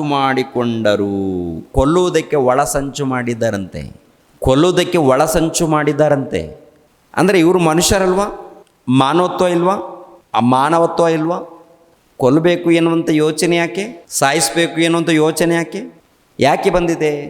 ಕನಿಷ್ಠ ಪಕ್ಷದಲ್ಲಿ ಮಾನವತ್ವದಿಂದ ಯೋಚನೆ ಮಾಡಿದ್ರು ಕೂಡ ಕಾಪಾಡ್ತಾರಲ್ವ. ಇನ್ನೊಬ್ಬರು ಏನ್ರಿ ಪ್ರಿಯರ ದೇವ್ರ ಮಕ್ಕಳಿರ ಹೊರಗಡೆ ಏನಾದರೂ ಕೆಲವರು ಮಾನವತ್ವದಿಂದ ಇದ್ದಂಥ ಕೆಲವರು ಏನು ಮಾಡ್ತಾರೆ ಅಂದರೆ, ಯಾರಾದರೂ ಹೊಡೆಯೋದನ್ನು ನೋಡಿ ನಿಲ್ಲಿಸ್ತಾರೆ. ಯಾಕಪ್ಪ ಹೊಡಿತಾ ಇದೆಯಾ? ಕಾರಣ ಏನು? ಮಾತಿನಲ್ಲಿ ಸರಿ ಮಾಡಿಕೊಟ್ರೆ ಅಷ್ಟೇ ಅಲ್ವಾ? ಮಾತನಾಡ್ಕೊಳ್ಳಿ, ಸರಿ ಮಾಡ್ಕೊಳ್ಳಿ. ಹೊಡೆಯೋದು ಯಾಕೆ ಅಂಥೇಳಿ ಮಾನವತ್ವ ಇರೋರು ಏನು ಮಾಡ್ತಾರಂದರೆ ಸರಿ ಮಾಡ್ತಾರೆ. ಇವಾಗ ಇವರು ಸ್ವಂತ ತಮ್ಮನನ್ನು ಕೊಂದಾಗಬೇಕು ಎಂದು ಯೋಚನೆ ಮಾಡ್ತಾ ಇದ್ದಾರೆ. ಅಂದರೆ ಇವರಲ್ಲಿ ಏನು ತುಂಬಿಕೊಂಡಿದೆ? ಇವರಲ್ಲಿ ಏನು ತುಂಬಿಕೊಂಡಿದೆ? ಮಸ್ತರ ತುಂಬಿಕೊಂಡಿದೆ, ಹೊಟ್ಟೆ ಕಿಚ್ಚು ತುಂಬಿಕೊಂಡಿದೆ, ದುರಾತ್ಮ ತುಂಬಿಕೊಂಡಿದೆ ರೀ. ದುರಾತ್ಮ ಅಂದು ನೋಡಿ, ಇವಾಗ ಎಲ್ಲೇ ಆಗ್ತಾರಂತ ನೋಡುವಾಗ ಗಮನಿಸಿ ಒಂದು ಸಲ ಹಾಗೆ ಕೆಳಗಡೆ ಒಬ್ಬರಿಗೊಬ್ಬರು, ಅಗೋ ಆ ಕನಸಿನವನು ಬರುತ್ತಾನೆ, ನಾವು ಅವನನ್ನು ಕೊಂದು ಈ ಗುಂಡಿಗಳಲ್ಲಿ ಒಂದರೊಳಗೆ ಹಾಕಿ ದುಷ್ಟ ಮೃಗವು ಅವನನ್ನು ತಿಂದು ಏಳೋಣ ಬನ್ನಿ ಅಂತ ಹೇಳ್ತಾರೆ. ಅಂದರೆ ಇವನನ್ನು ಕೊಂದಾಕಿ ಒಂದು ಕುಣಿಯಲ್ಲಿ ಕೊಂದಾಕೋಣ ಒಂದು ಕುಣಿಯಲ್ಲಿ. ಸ್ವಂತ ತಮ್ಮನಲ್ವ, ಎಲ್ಲರೂ ಒಂದೇ ಕಾಲದಲ್ಲಿ ಒಂದು ಪ್ರಾಂತದಲ್ಲಿದ್ದಾರೆ, ಸಂತೋಷವಾಗಿದ್ದಾರೆ, ಒಳ್ಳೆ ಬೆಳೆ ಇದೆ, ಹೊಟ್ಟೆ ತುಂಬ ಊಟ ಮಾಡಿಕೊಂಡು ಒಳ್ಳೆ ರೀತಿಯಲ್ಲಿ ಹೋಗಬೇಕು, ಹೌದಲ್ವಾ? ಅದನ್ನು ಬಿಟ್ಟು ಕೊಂದಾಕಿ ಆನಂತರ ಕುಣಿಯಲ್ಲಿ ಹಾಕೋಣ, ಆನಂತರ ಏನು ಮಾಡೋಣ? ನಮ್ಮ ತಂದೆ ಇದ್ದಾನಲ್ಲ ಯಾಕೋಬನಿಗೆ ಬೇಕಾದರೆ ಒಂದು ವಿಷಯ ಹೇಳೋಣ, ಯಾವುದೊಂದು ಮೃಗ ಬಂತು ತಿಂದಾಕ್ತು, ಬೇಕಾದರೆ ಇವು ವಸ್ತ್ರ ನೋಡಿ ಅಂತೇಳಿ ಪ್ರಿಯರಾದ ದೇವ್ರ ಮಕ್ಕಳಿರ ವಸ್ತ್ರಗಳನ್ನು ತೊಗೊಂಡೋಗಿ ತೋರಿಸೋದಕ್ಕೆ ಪ್ಲ್ಯಾನ್ ಮಾಡ್ತಾರೆ ಅವರು. ರೂಬೇನನ್ನು ಬೇಡ ಅಂಥೇಳಿ ಅದನ್ನು ಹೇಗಾದರೂ ಮಾಡಿ ಯೋಸೇಫನ್ನು ತಪ್ಪಿಸ್ಬೇಕು, ತಂದೆಗೆ ಒಪ್ಪಿಸ್ಬೇಕು, ಕಾಪಾಡಬೇಕು ಅಂತ ಪ್ರಯತ್ನ ಮಾಡ್ತಾನೆ. ಆದರೂ ಕೂಡ ಇವ್ರು ಏನು ಮಾಡ್ತಾರೆ ಅಂತ ನೋಡುವಾಗ ಒಂದು ಕುಣಿಯಲ್ಲಿ ಹಾಕ್ತಾರೆ, ಕೊಂದಾಕದೆ ಒಂದು ರೀತಿಯಲ್ಲಿ ಕುಣಿಯಲ್ಲಿ ಹಾಕುವಂಥದ್ದು. ಮತ್ತೊಂದು ಅವಕಾಶ, ಮತ್ತೊಂದು ಪ್ಲ್ಯಾನ್ ಏನು ಮಾಡ್ತಾರೆ ಅಂದರೆ, ಕೊಂದಾಕಿದ್ರೆ ಪ್ರಯೋಜನ ಇಲ್ಲವಲ್ಲ, ಅವ್ರಿಗೆ ಮಾರಿಬಿಡೋಣ, ಯಾಕೆಂದರೆ ಐಗುಪ್ತ ದೇಶಕ್ಕೆ ಹೋಗ್ತಾ ಇದ್ದಾರಲ್ಲ, ಅವ್ರಿಗೆ ಹೋಗೋರಿಗೆ ಅಂದರೆ ಇಸ್ಲಾಮರಿಗೆ ಇವ್ರಿಗೆ ಮಾರಿಬಿಡೋಣ ಅಂತೇಳಿ ಪ್ರಿಯರಾದ ದೇವ್ರ ಮಕ್ಕಳಿರ ಅಲ್ಲಿ ಮಾರುವಂಥದ್ದು ನಡೆಯುತ್ತೆ. ಮೊದಲನೇದಾಗಿ ಕುಣಿಯಲ್ಲಿ ಹಾಕ್ತಾರೆ. ಇಂಥ ಪರಿಸ್ಥಿತಿ ಇದ್ದಾಗ ಆ ತಮ್ಮನು ಅಂದರೆ ಯೋಸೇಫನು ಯಾರ ಬಳಿಯಲ್ಲಿ ಹೋಗಿ ಮಾತಾಡಬೇಕು? ತನ್ನ ಸಂಕಟವನ್ನು ಯಾರಿಗೆ ಹೇಳ್ಕೊಡ್ಬೇಕು? ತಂದೆ ಬಳಿಯಲ್ಲಿ ಹೋಗ್ಬೇಕಾ? ತಂದೆ ಬಳಿಯಲ್ಲಿ ಹೋಗದಂತೆ ತಡೆದಿದ್ದಾರೆ, ಕುಣಿಯಲ್ಲಿ ಹಾಕಿದ್ದಾರೆ.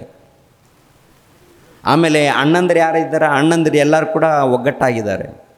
ಅಂಥ ಭಯಂಕರವಾದಂಥ ಒಂದು ದುರ್ಘಟನೆ ಯೋಸೇಫನ ಜೀವಿತದಲ್ಲಿ ನಡೆಯುವಂಥದ್ದು. ಆಲೋಚನೆ ಮಾಡಿದರೆ ಪ್ರಿಯರಾದ ದೇವ್ರ ಮಕ್ಕಳಿಗೆ ಬಹಳ ದುಃಖ ಅನಿಸುತ್ತೆ. ಅಮಾಯಕನು, ನೀತಿವಂತನು, ಯಥಾರ್ಥವಾಗಿದ್ದಾನೆ. ಯಥಾರ್ಥವಾಗಿದ್ದಂಥ ಮನುಷ್ಯನನ್ನು ಜೀವಿಸೋದಕ್ಕೆ ಬಿಡಲ್ವಾ? ಯಥಾರ್ಥವಾದಂಥ ಇದ್ದಂಥ ಮನುಷ್ಯನ ಬಿಡಲ್ವಾ? ಬಿಡಲ್ಲ. ಅಂತಹ ಪರಿಸ್ಥಿತಿ. ಆನಂತರ ಕೆಲವು ದಿನಗಳಾದಮೇಲೆ ಐಗುಪ್ತ ದೇಶಕ್ಕೆ ಮಾರಿರ್ತಾರಲ್ಲ, ಮಾರಿದ ಮೇಲೆ ಅಲ್ಲಿ ಕೂಡ ಆ ಯೋಸೇಫನ ಮೇಲೆ ಕೆಲವರು ಕುತಂತ್ರ ಮಾಡುವಂಥದ್ದು. ಯಾರು? ಯೋಸೇಫನನ್ನು ಮಾರಿರ್ತಾರೆ. ಮಾರಿದ ಮೇಲೆ ಅಲ್ಲಿ ಐಗುಪ್ತ ದೇಶದಲ್ಲಿ ಫೋಟಿಫರನ್ ಇರ್ತಾನಲ್ಲ, ಫೋಟಿಫರನು ತನ್ನ ಮನೆಯಲ್ಲಿ ಸೇರಿಸ್ಕೊಳ್ತಾನೆ. ಈ ಫೋಟಿಫರನ ಮನೆಯಲ್ಲಿ ಒಳ್ಳೆ ರೀತಿಯಲ್ಲಿ ಸೇವೆ ಮಾಡಿಕೊಂಡು, ಒಳ್ಳೆ ರೀತಿಯಲ್ಲಿ ಕೆಲಸ ಮಾಡಿಕೊಂಡು, ಎಲ್ಲರ ಬಳಿಯಲ್ಲಿ ಒಳ್ಳೆಯ ಹೆಸರನ್ನು ಪಡ್ಕೊಂಡಿರ್ತಾನೆ.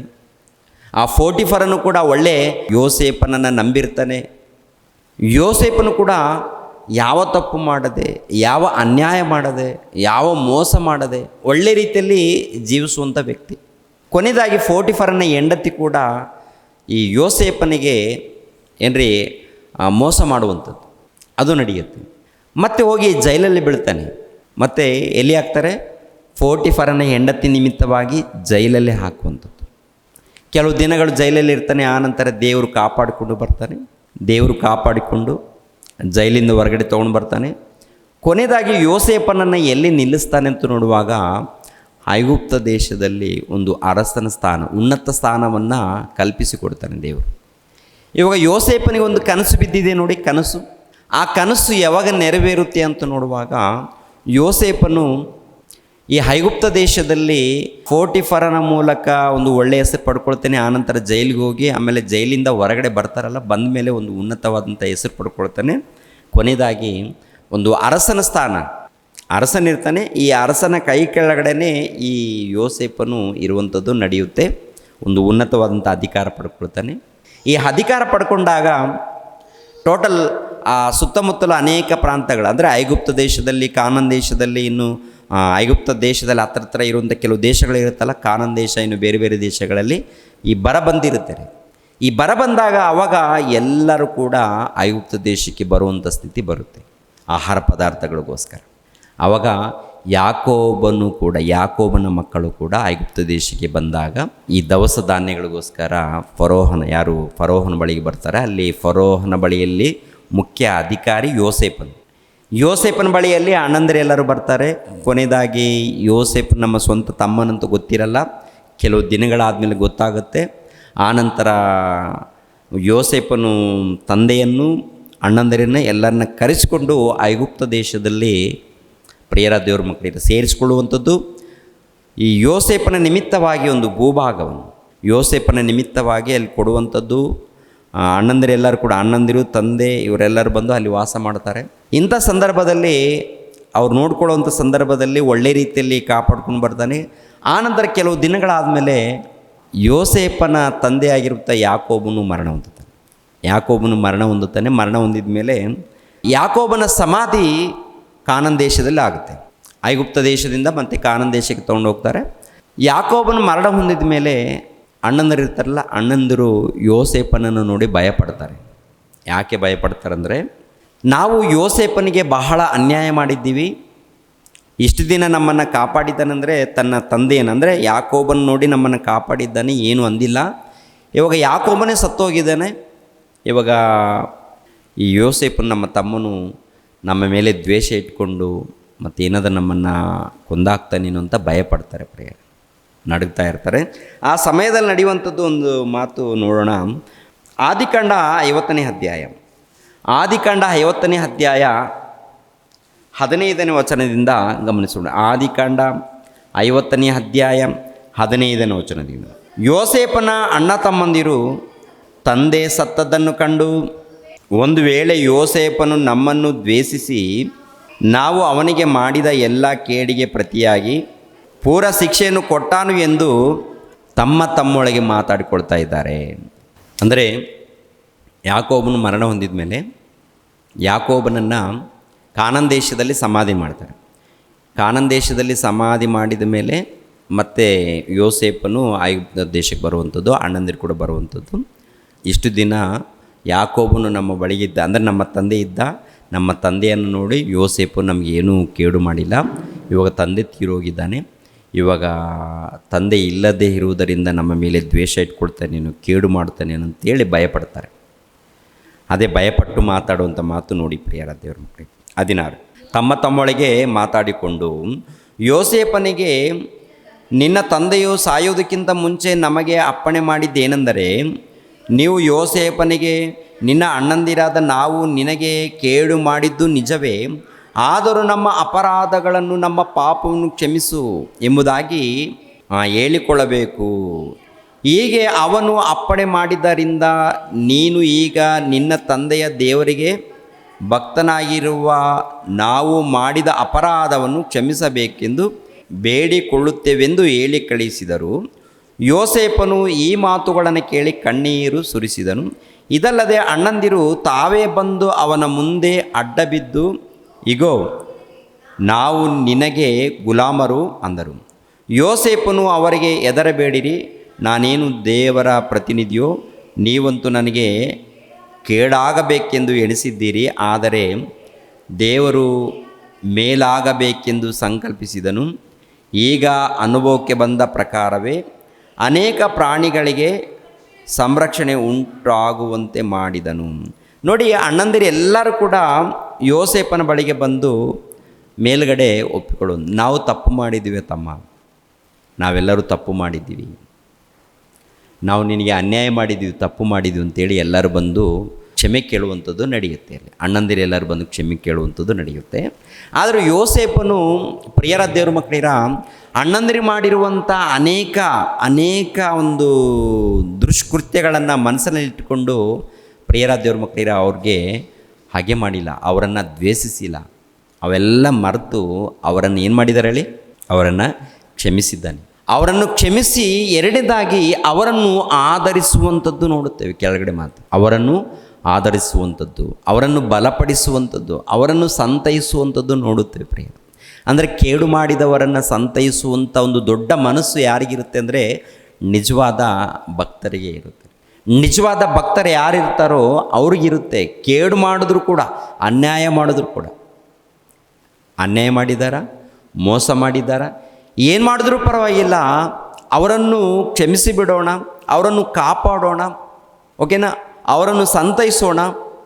ಒಂದು ವೇಳೆ ಅವರು ಕಷ್ಟದಲ್ಲಿದ್ದಾರ, ಅವರೇನಾದ್ರು ದುಃಖದಲ್ಲಿದ್ದಾರ, ಆದರೂ ಪರವಾಗಿಲ್ಲ, ಅವರನ್ನು ಸಂತೈಸೋಣ, ಅವರನ್ನು ಬಲಪಡಿಸೋಣ ಎನ್ನುವಂಥ ಒಂದು ಒಳ್ಳೆಯ ಮನಸ್ಸು ಯಾರಿಗಿರುತ್ತೆ ಅಂತ ನೋಡುವಾಗ ನಿಜವಾದ ಭಕ್ತರಿಗೆ ಇರುತ್ತೆ ಪ್ರಿಯರೇ.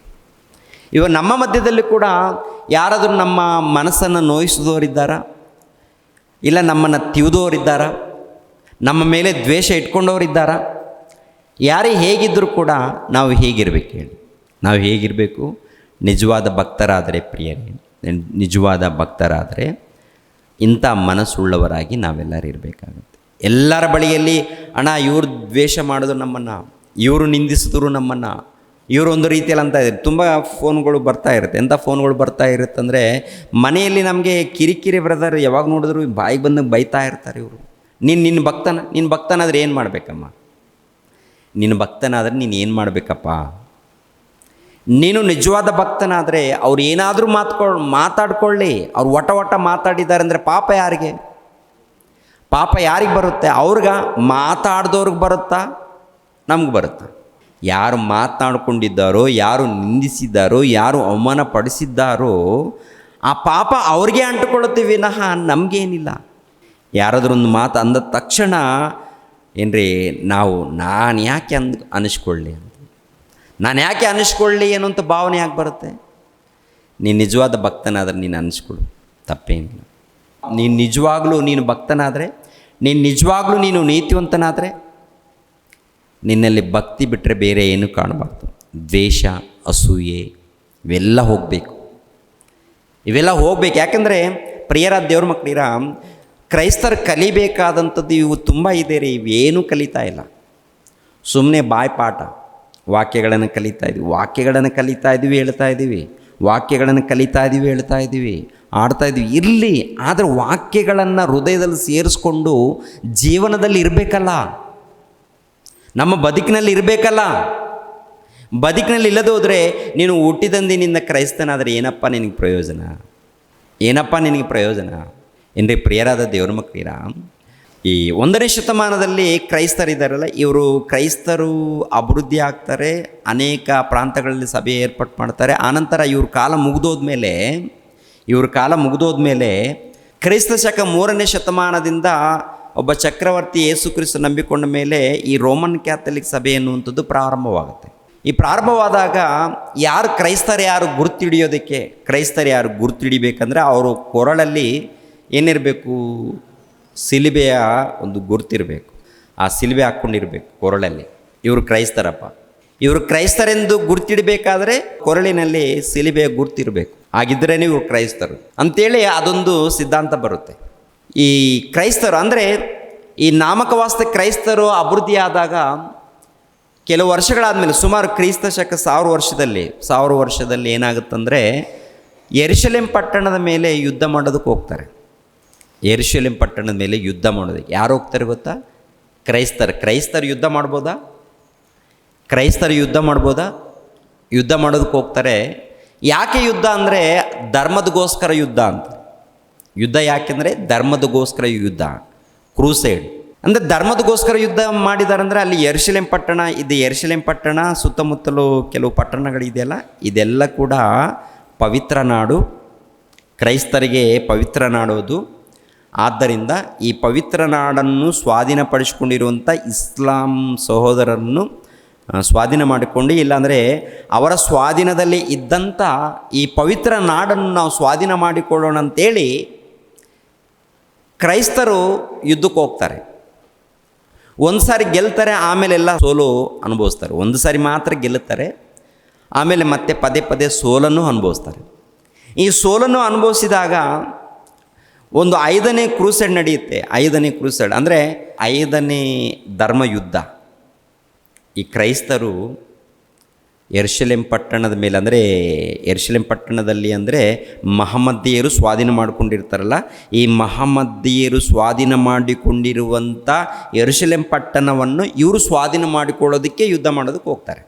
ಈ 5ನೇ ಕ್ರೂಸೈಡಲ್ಲಿ ನಡೆಯುವಂಥದ್ದು ಏನಪ್ಪ ಅಂದರೆ ಮಕ್ಕಳನ್ನು ಕಳಿಸ್ಕೊಡ್ತಾರೆ.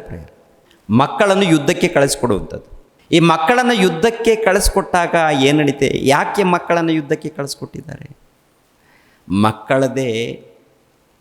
ಮಕ್ಕಳಂತಿದ್ರೇ ದೇವರ ರಾಜ್ಯ ಅಂತ ಒಂದು ಮಾತು ಯೇಸುಪ್ರಭು ಹೇಳಿದಾರಲ್ಲ, ಅದೊಂದು ನೆನಪಲ್ಲಿ ಇಟ್ಕೊಂಡು, ಎರಡನೇದಾಗಿ ಹಿರಿಯರು ಸಾಧಿಸದೇ ಇರುವಂಥದ್ದು ಮಕ್ಕಳು ಸಾಧನೆ ಮಾಡ್ತಾರಂತೇಳಿ ಅವ್ರಿಗೇನೋ ದರ್ಶನ ಬಂದಿದೆಯಂತೆ ಆ ಯುದ್ಧಕ್ಕೆ ನಡೆಸುವಾಗ.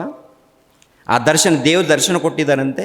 ಹುಡುಗರನ್ನು ನೀವು ಕಳಿಸ್ಕೊಡ್ರಿ, ಈ ಹುಡುಗರ ಮೂಲಕ ಜಯವಾಗುತ್ತೆ, ವಿಮೋಚನೆ ಸಿಗುತ್ತೆ, ಯೆರೂಸಲೇಮ್ ಪಟ್ಟಣಕ್ಕೆ ವಿಮೋಚನೆ, ಅದಕ್ಕೆ ನೀವು ಹುಡುಗರನ್ನು ಕಳಿಸ್ಕೊಡಿ ಅಂದಾಗ ಹುಡುಗರನ್ನು ಕಳಿಸ್ಕೊಡ್ತಾರೆ.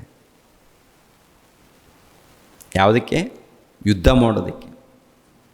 ಯುದ್ಧ ಮಾಡೋದಕ್ಕೆ ಹುಡುಗರನ್ನು ಕಳಿಸ್ಬೇಕಾ? ಮೊದಲು ದೊಡ್ಡವರು ಇವರು ಯುದ್ಧ ಮಾಡೋದೇ ದೊಡ್ಡ ತಪ್ಪು. ಅಂದರೆ ಭೂಭಾಗದಗೋಸ್ಕರ ಯುದ್ಧ ಮಾಡುವಂಥದ್ದೇ ದೊಡ್ಡ ತಪ್ಪು. ಆಗಿರುವಾಗ ಹುಡುಗರನ್ನು ದೇವರ ಜ್ಞಾನದಲ್ಲಿ ಬೆಳೆಸಬೇಕಾದಂಥ ತಂದೆ ತಾಯಿಗಳು ಯುದ್ಧದಗೋಸ್ಕರ ಕಳಿಸಿದ್ದಾರಂದರೆ ಅವರೆಂಥ ಕ್ರೈಸ್ತರು ಪ್ರಿಯರೇ? ಅವರು ಕ್ರೈಸ್ತರ? ಓದಂಥ ಹುಡುಗರು ಎಲ್ಲರೂ ಹತರಾಗ್ತಾರೆ. ಕೆಲವರು ಅವರ ಹತೋಟಿಯಲ್ಲಿ ಸಿಕ್ಕಾಕೊಳ್ತಾರೆ, ಇನ್ನು ಕೆಲವರು ಸಮುದ್ರದ ಪ್ರಯಾಣದಲ್ಲಿ ಹತರಾಗ್ತಾರೆ, ಮತ್ತು ಕೆಲವರು ಯುದ್ಧದಲ್ಲಿ ಹತರಾಗ್ತಾರೆ. ಇಂಥ ಪರಿಸ್ಥಿತಿ ಅವರ ಮಧ್ಯದಲ್ಲಿ ನಡೆದಿರುವಂಥದ್ದು. ಅಂದರೆ ಇವರಲ್ಲಿ ಏನಿದೆ ಅಂತ ನೋಡುವಾಗ ಪ್ರಿಯರಾದ ದೇವ್ರ ಮಕ್ಕಳಿರ, ಭೂಭಾಗದ ಮೇಲೆ ಒಂದು ಆಸೆ ಬಿಟ್ಟರೆ ದೇವ್ರ ಮೇಲೆ ಇಲ್ಲ. ಪರಲೋಕದ ವಿಷಯದಲ್ಲಿ ಅಲ್ಲ, ಪರಲೋಕ ವಿಷಯದಲ್ಲಿ, ಓಕೆನಾ, ಆತ್ಮಿಕ ವಿಷಯದಲ್ಲಿ, ಭಕ್ತಿ ವಿಷಯದಲ್ಲಿ ಏನಿಲ್ಲ. ಸುಮ್ಮನೆ ನಾವು ಕ್ರೈಸ್ತರು ನಮ್ಮ ಭೂಭಾಗದಗೋಸ್ಕರ ಒದ್ದಾಡಬೇಕು, ಭೂಭಾಗ, ಆಸ್ತಿ, ಅಧಿಕಾರ. ಇವರು ಕೂಡ ಏನು ಬೇಕಂತ ನೋಡುವಾಗ ಆಸ್ತಿ ಬೇಕು, ಅಧಿಕಾರ ಬೇಕು, ಪರಲೋಕದಗೋಸ್ಕರ ಅಲ್ಲ, ಪರಲೋಕದಗೋಸ್ಕರ ಹೋರಾಟ ಅಲ್ಲ. ಇವಾಗಲೂ ಕೂಡ ಏನಪ್ಪ ಅಂತ ನೋಡುವಾಗ ಭೂಭಾಗದಗೋಸ್ಕರನೂ ಹೋರಾಟ. ನೀವು ಭೂಭಾಗದಗೋಸ್ಕರ ಹೋರಾಟ ಯಾಕೆ ನಿಮ್ಮದು? ಅಲ್ಲ, ಆತ್ಮಿಕವಾಗಿ ಹೋರಾಟ ಇಲ್ವಾ? ಪರಲೋಕದಗೋಸ್ಕರ ಹೋರಾಟ ಇಲ್ವಾ? ಸಭೆಯಲ್ಲಿ ನಿಂತಾಗ ಪರಲೋಕದಗೋಸ್ಕರ ಹೋರಾಟ ಮಾಡಬೇಕು ಅಂತ ಹೇಳ್ತಾರೆ, ಮತ್ತೆ ಎಲ್ಲ ಮಾಡೋದೆಲ್ಲ ಕೂಡ ಭೂಭಾಗದಗೋಸ್ಕರನೇ ಇವ್ರದ್ದು ಪ್ರಯತ್ನ. ಆಗಿನ ಕಾಲದಲ್ಲಿ ಹಾಗೆ ಇದ್ದಾರೆ, ಈಗಿನ ಕಾಲದಲ್ಲಿ ಹೀಗೆ ಇದ್ದಾರೆ. ಹೀಗಿದ್ದಾಗ ಪ್ರಿಯರ ದೇವ್ರ ಮಕ್ಕಳಿರ, ಪರಲೋಕಕ್ಕೆ ಹೋಗೋರು ಯಾರು? ಕೆಡಿಸ್ತಾ ಇದೆಯಲ್ವ? ನಮ್ಮನ್ನು ಕೆಡಿಸ್ತಾ ಇದೆಯಲ್ವ? ನಮ್ಮ ಮನಸ್ಸನ್ನು ಹಾಳು ಮಾಡ್ತಾ ಇದೆಯಲ್ವ? ಮನಸ್ಸುಗಳನ್ನು ಹಾಳು ಮಾಡುವಂಥದ್ದು ಏನಪ್ಪ ಅಂತ ನೋಡುವಾಗ ಸ್ವಾರ್ಥ ಇದೆ ರೀ, ಹೊಟ್ಟೆ ಕಿಚ್ಚಿದೆ ರೀ, ದ್ವೇಷ ಇದೆ, ಮತ್ಸರ ತುಂಬಿಕೊಂಡಿದೆ. ಇವೆಲ್ಲ ಇದ್ದಾಗ ಪ್ರಿಯರಾದ ದೇವ್ರ ಮಕ್ಕಳಿರ, ಯಾರು ಕೂಡ ಪರಲೋಕಕ್ಕೆ ಹೋಗಲ್ಲ. ಪರಲೋಕಕ್ಕೆ ಹೋಗಬೇಕಾದ್ರೆ ನಿಜವಾದ ಭಕ್ತಿ ಇರಬೇಕು, ವಾಕ್ಯದ ಪ್ರಕಾರ ಪ್ರೀತಿ ಇರಬೇಕು. ಕಪಟ ಪ್ರೀತಿ ಎಲ್ಲ, ಹೊರಗಡೆ ನೋಡೋದಕ್ಕೆ ಪ್ರೀತಿ ಅಂತಾರೆ, ಒಳಗಡೆ ಮಾತ್ರ ದ್ವೇಷ ಇಟ್ಕೊಂಡಿರ್ತಾರೆ.